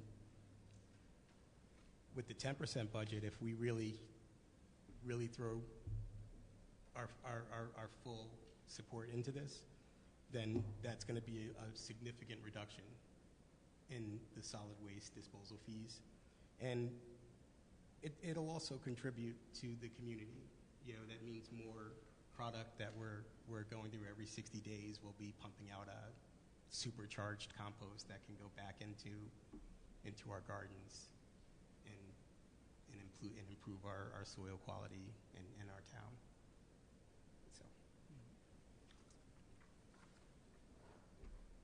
So any questions on that? Okay. I have an unrelated question. Sure. But it's related. Actually, two. The mixed commingled market, is there one? No. To be blunt, I mean, it's last year there was a 3-month period where we were making a very small amount of money for it, but right now it's gone completely south. So what do we do with our mixed commingle? We bring it to Newark right now until our recovery, our material recovery facility is back open in Passaic. But right now we go to Newark, and our bottles and cans go to Waste Management, and they have a huge processing facility there. They separate it. Everything goes. So they get recycled? Yes. And do we pay or do we get paid for that? Right now, the market dictates that we pay. We pay? Yes. And what is the forecast for this? I only know what I see on the news, which is that China is no longer taking these things, and that has changed the whole recycling market. And as long as that continues, there will be no recycling market. There won't be a recycling market. The recycling market is there, and I'll break it down like this. So the recycling market is there for the individual pieces of material. There's a market for brown glass. There's a market for clear glass. There's a market for green glass. There's a market for aluminum cans. There's a market for steel cans. Once you mix them all together, the market's gone.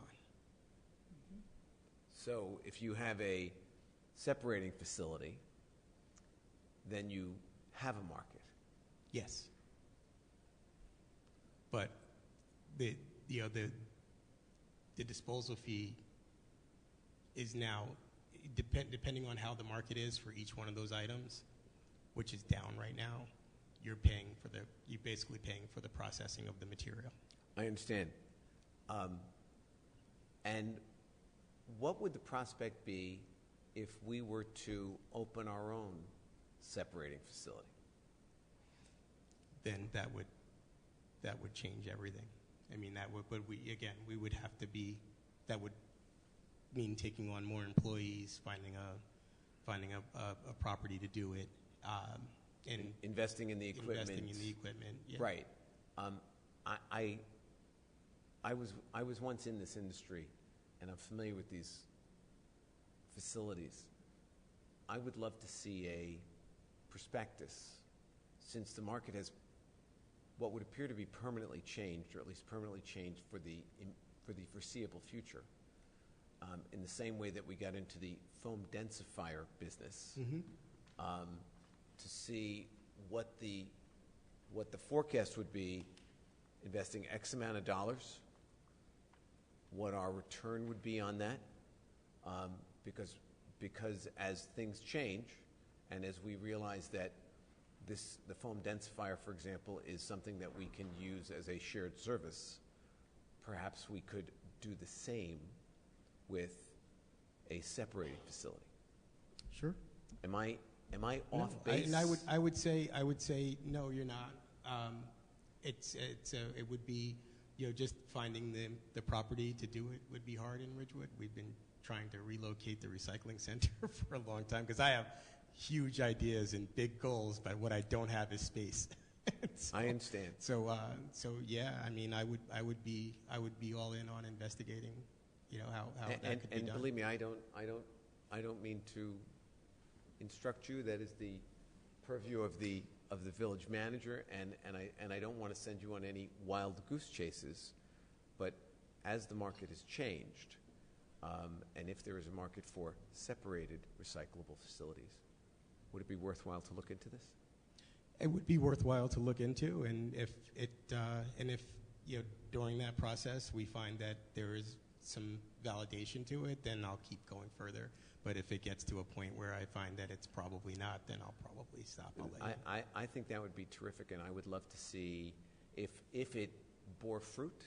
I would love to follow that, the progress of that, and perhaps a presentation made. This is what I do. This is my passion. So I will sink all of my teeth into it.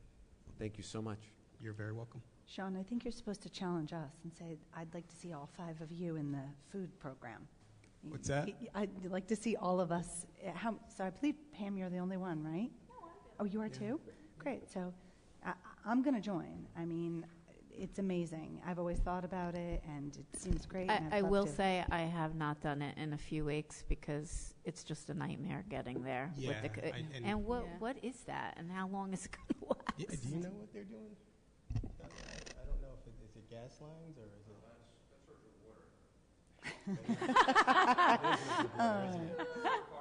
What's taking you okay. so? How much longer will it be, do you think? They actually made the connection yesterday into the driveway, and today they were pressure testing.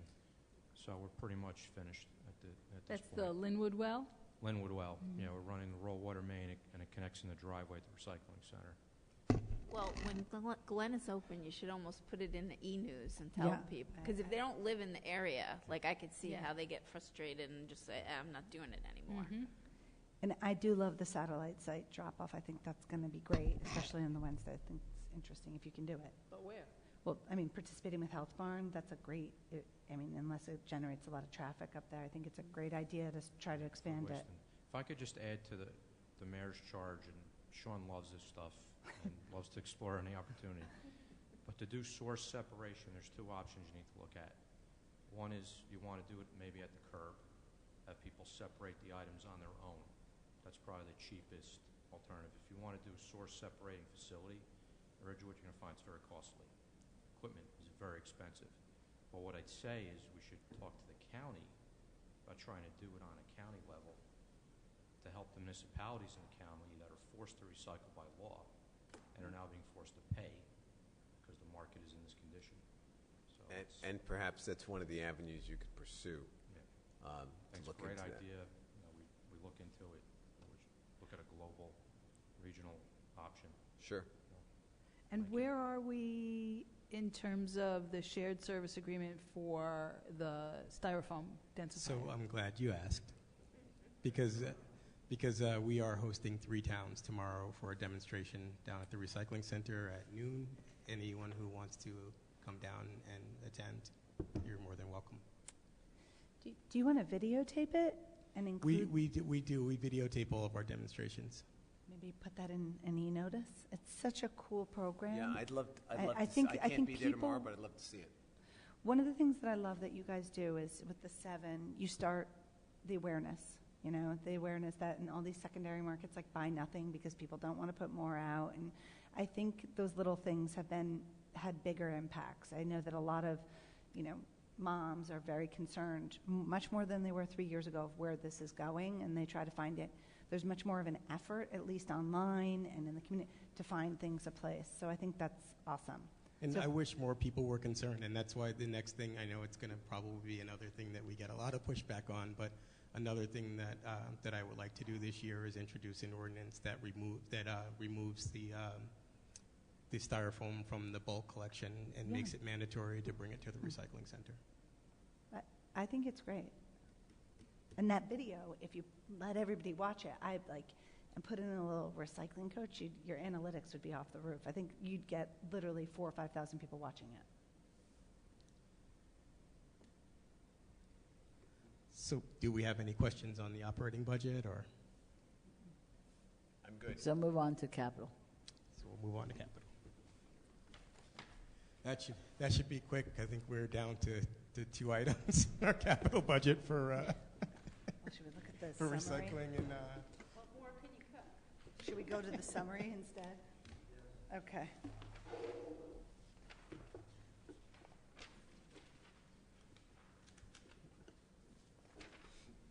Oh, boy. So, as you know, we've been exploring ways to improve our collection efficiency. And originally we proposed that we buy a automated side loader for the collection of the bottles and cans, and then next year buy a second one. But after talking to Paramus and a few other towns that have implemented the automated side loaders, they said it's suicide to go out and only buy one, because if that truck breaks down, then you don't have an option to collect, because the 96-gallon cans are too heavy for men to lift by themselves. You'll never get the routes done. So they said going in it with anything less than 2 trucks wouldn't be a good idea. So I took 2 of the trucks that we were asking for, one in recycling and one in sanitation, and removed them from the, well, two in recycling and one in sanitation, and removed them from the budget to try and get, closer to the possibility of getting the automated side loaders. And just, again, I know that you guys have probably, maybe not Evan, but I know you guys have heard this. So we have the older crane carrier trucks that we have right now. We have 7 of them right now. 2 of them are being surplus this year already. They're already done. They're not even functional anymore. And then we have 5 left, which only 1 of them is in working condition right now. So, Wow. it's not. We don't have spare trucks, and what's happening is our trucks that we do have are missing services because we can't take them off the road because we don't have the spare trucks to facilitate the trucks coming off and getting their oil changed, and it's just it's a nightmare. And as I recollect, you put in for this last year. Yep. And we pulled it from the capital budget. Yes. And I I remember. told myself then that my I was first against goal was to get you that truck this year. And he has since asked for 2. Yeah. Yes. And what happens then? What happens then is not only do we surplus 2 trucks, but then what happens is the 2 trucks, and these are going to be 2 recycling trucks. So then we can take 2 recycling trucks and move them into the sanitation department as spares. Because one of these trucks is essentially going to be, we can run 2 trucks, but we would probably only run, at first we'd run 2 just because it would be a learning curve. And I spoke to everyone that's done it, and they said, the first 6 months, it's very slow because, learning how to work the machine, and it'll take more than 1 truck to complete over 1,000 houses. But then as they get better at it, 1 truck should be able to do 1,000 houses in the time allotted by our 8-hour workday. $2.2 million to go. 2.2 to cut out? 2.2 to cut out. Let me ask you this. Are these trucks even available? That is a good question, and we are getting vague answers. So I keep getting calls from our sales rep, and he's saying that that Mac, who is the truck that we're looking to go with, is asking him to reach out to towns to see if they can get purchase orders for the trucks. But he's saying, well, are you guaranteeing that that the trucks are going to be available?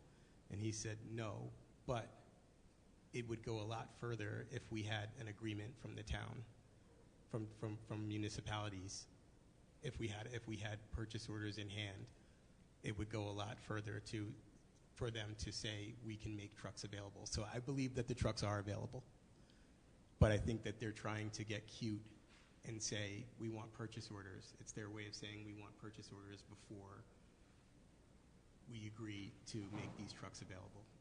And I take it this is not EV. This is diesel or gas. These are diesel. We explored the option of getting one electric and one diesel, and we did a comprehensive. Jovan from engineering did a great job of. We interviewed 2 different electric companies to come in and assess our facilities to upgrade, and I think that we have a better chance, and not that it's a great chance, but there's a better opportunity for the smaller chargers, for like the phase 2 chargers for smaller vehicles. But then to get the phase 3 chargers for the bigger trucks, it's gonna be costly. That's another $100,000. Probably more. Mm-hmm. Yeah, because we'd have to come just from the recycling center alone. We'd have to come from the street with a new pole, and that would mean PSE&G has to go from the street and dig all the way from the street all the way to where the electric will be, and that's not cheap. You say Jovan did an EV assessment? Yes. Of what vehicles? Well, we're going to have a presentation actually next March 1st. March 1st. Yeah. Great. Mm-hmm. So they've been working on it, Rich and Chris and Jovan and Mike Junta, and I had a whole group work on this, EV vehicles, charging stations, and so it's going to be fairly comprehensive. Is that the fleet analysis we've talked about? If that's what you want to call it. It's basically to see how we could move towards EV vehicles. Good. Yeah. March 1st? March 1st. So Presentations are now Sean, 20 minutes. in the 2023, do you have 2 side loaders? I mean, it doesn't say. Yeah, but it's- yeah, that was what we were. That's the price. It's 500,000 per. And then you have another one that you're No, thinking we canceled for the one for next year. 2024? The original plan was to buy one this year and one next year. Oh, and you put them both this year. Yeah, but then once I Right. did my research and talked to other towns about how they made the switch, Okay. they all started with more than one truck. And the recycling carts for 480,000, how many would that get you? That would get us just about enough to cover the residents. It's about a little over 8,000. Okay. And that number can change. That's a number that we got from one vendor, but there are other So places we're out talking there. $1.5 million to do the whole town with side loaders. Yeah. And then the carts, right? Or Well, no, that includes the carts. Okay. $1 million. Well, if we only do one truck, you're talking $1 million. Yeah, $1.5 million would be Two for trucks. one two truck. trucks plus the carts. Yeah. What would be the cost savings to the village over traditional trucks on an annual basis? So I believe that we'd be running a newer truck that needs less maintenance, better on fuel. Eventually, down the line, I don't know when, I think that it's a one-man operated vehicle. Right. And the cost savings would be eventually we would not need to have 2 people doing the commingled collection. And you run 2 trucks a day on this? No, we run only one. So if But two employees. Right. So if a sanitation worker makes $50,000 to $60,000 a year, rough and dirty, that would be the cost savings. Yes. Got it. Plus the pension. Yeah, that's pension. Yes. And fuel, whatever, And maintenance. injury. No, fuel which would be I'm the same. assuming is anticipated. Well, You must have a maintenance, chronically less aggravated less class, right? maintenance. Yes. Yeah, right. And the other thing is, I think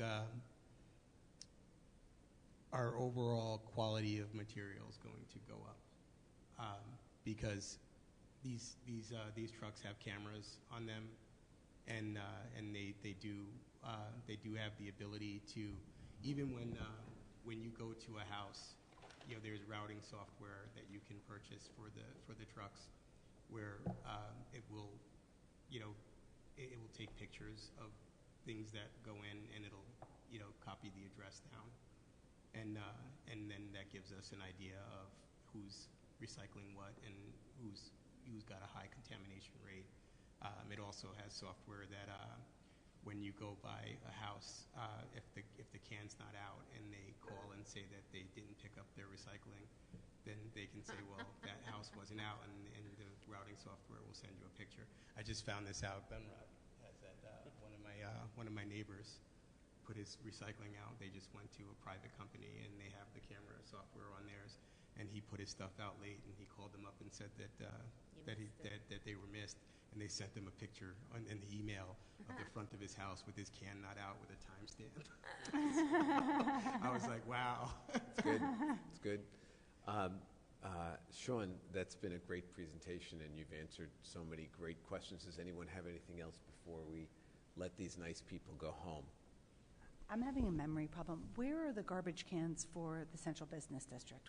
Where were they? Because they're not in here, but I know that we... That's in the signal budget. Thank you. I wanted to make sure they were still there. Yeah, they are, and that's what so the sanitation department, all we do is service them. We don't, we don't. They're Signal's asset. Yeah. Okay. In that case, Sean and Rich, thank you both so much for coming tonight and for your thorough and comprehensive presentations and for your passion for water, waste, and recycling, because I know that you guys both have those passions. So we really appreciate it. And the pleasure is always mine. Thank you. Thank you. Okay. So tomorrow night, we're going through, it's all Bob. As Bob says, it's all me. So it's all about finance and his department, and then various other ancillary budgets that we have to go through as well. For capital. And then we have to go through capital, and then we have to see where we can reduce in operating for various departments. And then we will need March 6th, it looks like, for our final budget meeting right before the budget's introduced on the 8th. So, and all these meetings are at 5 o'clock. So at this point, I guess you asked for public comments, but I don't see anyone's. I will open public comment.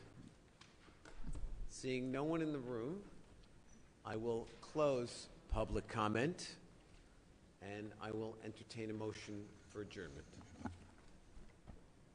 No one wants to go home? So Oh, moved. there's also nobody remotely calling in. No. No. Yeah. Nope. I got the signal. Okay. I just don't know if it's going to be used tomorrow. That's the only thing. Yeah, I have a motion by Councilmember Reynolds. Do I have a second? Second. Second. Okay. All in favor? Aye. Anyone opposed? Okay, thanks.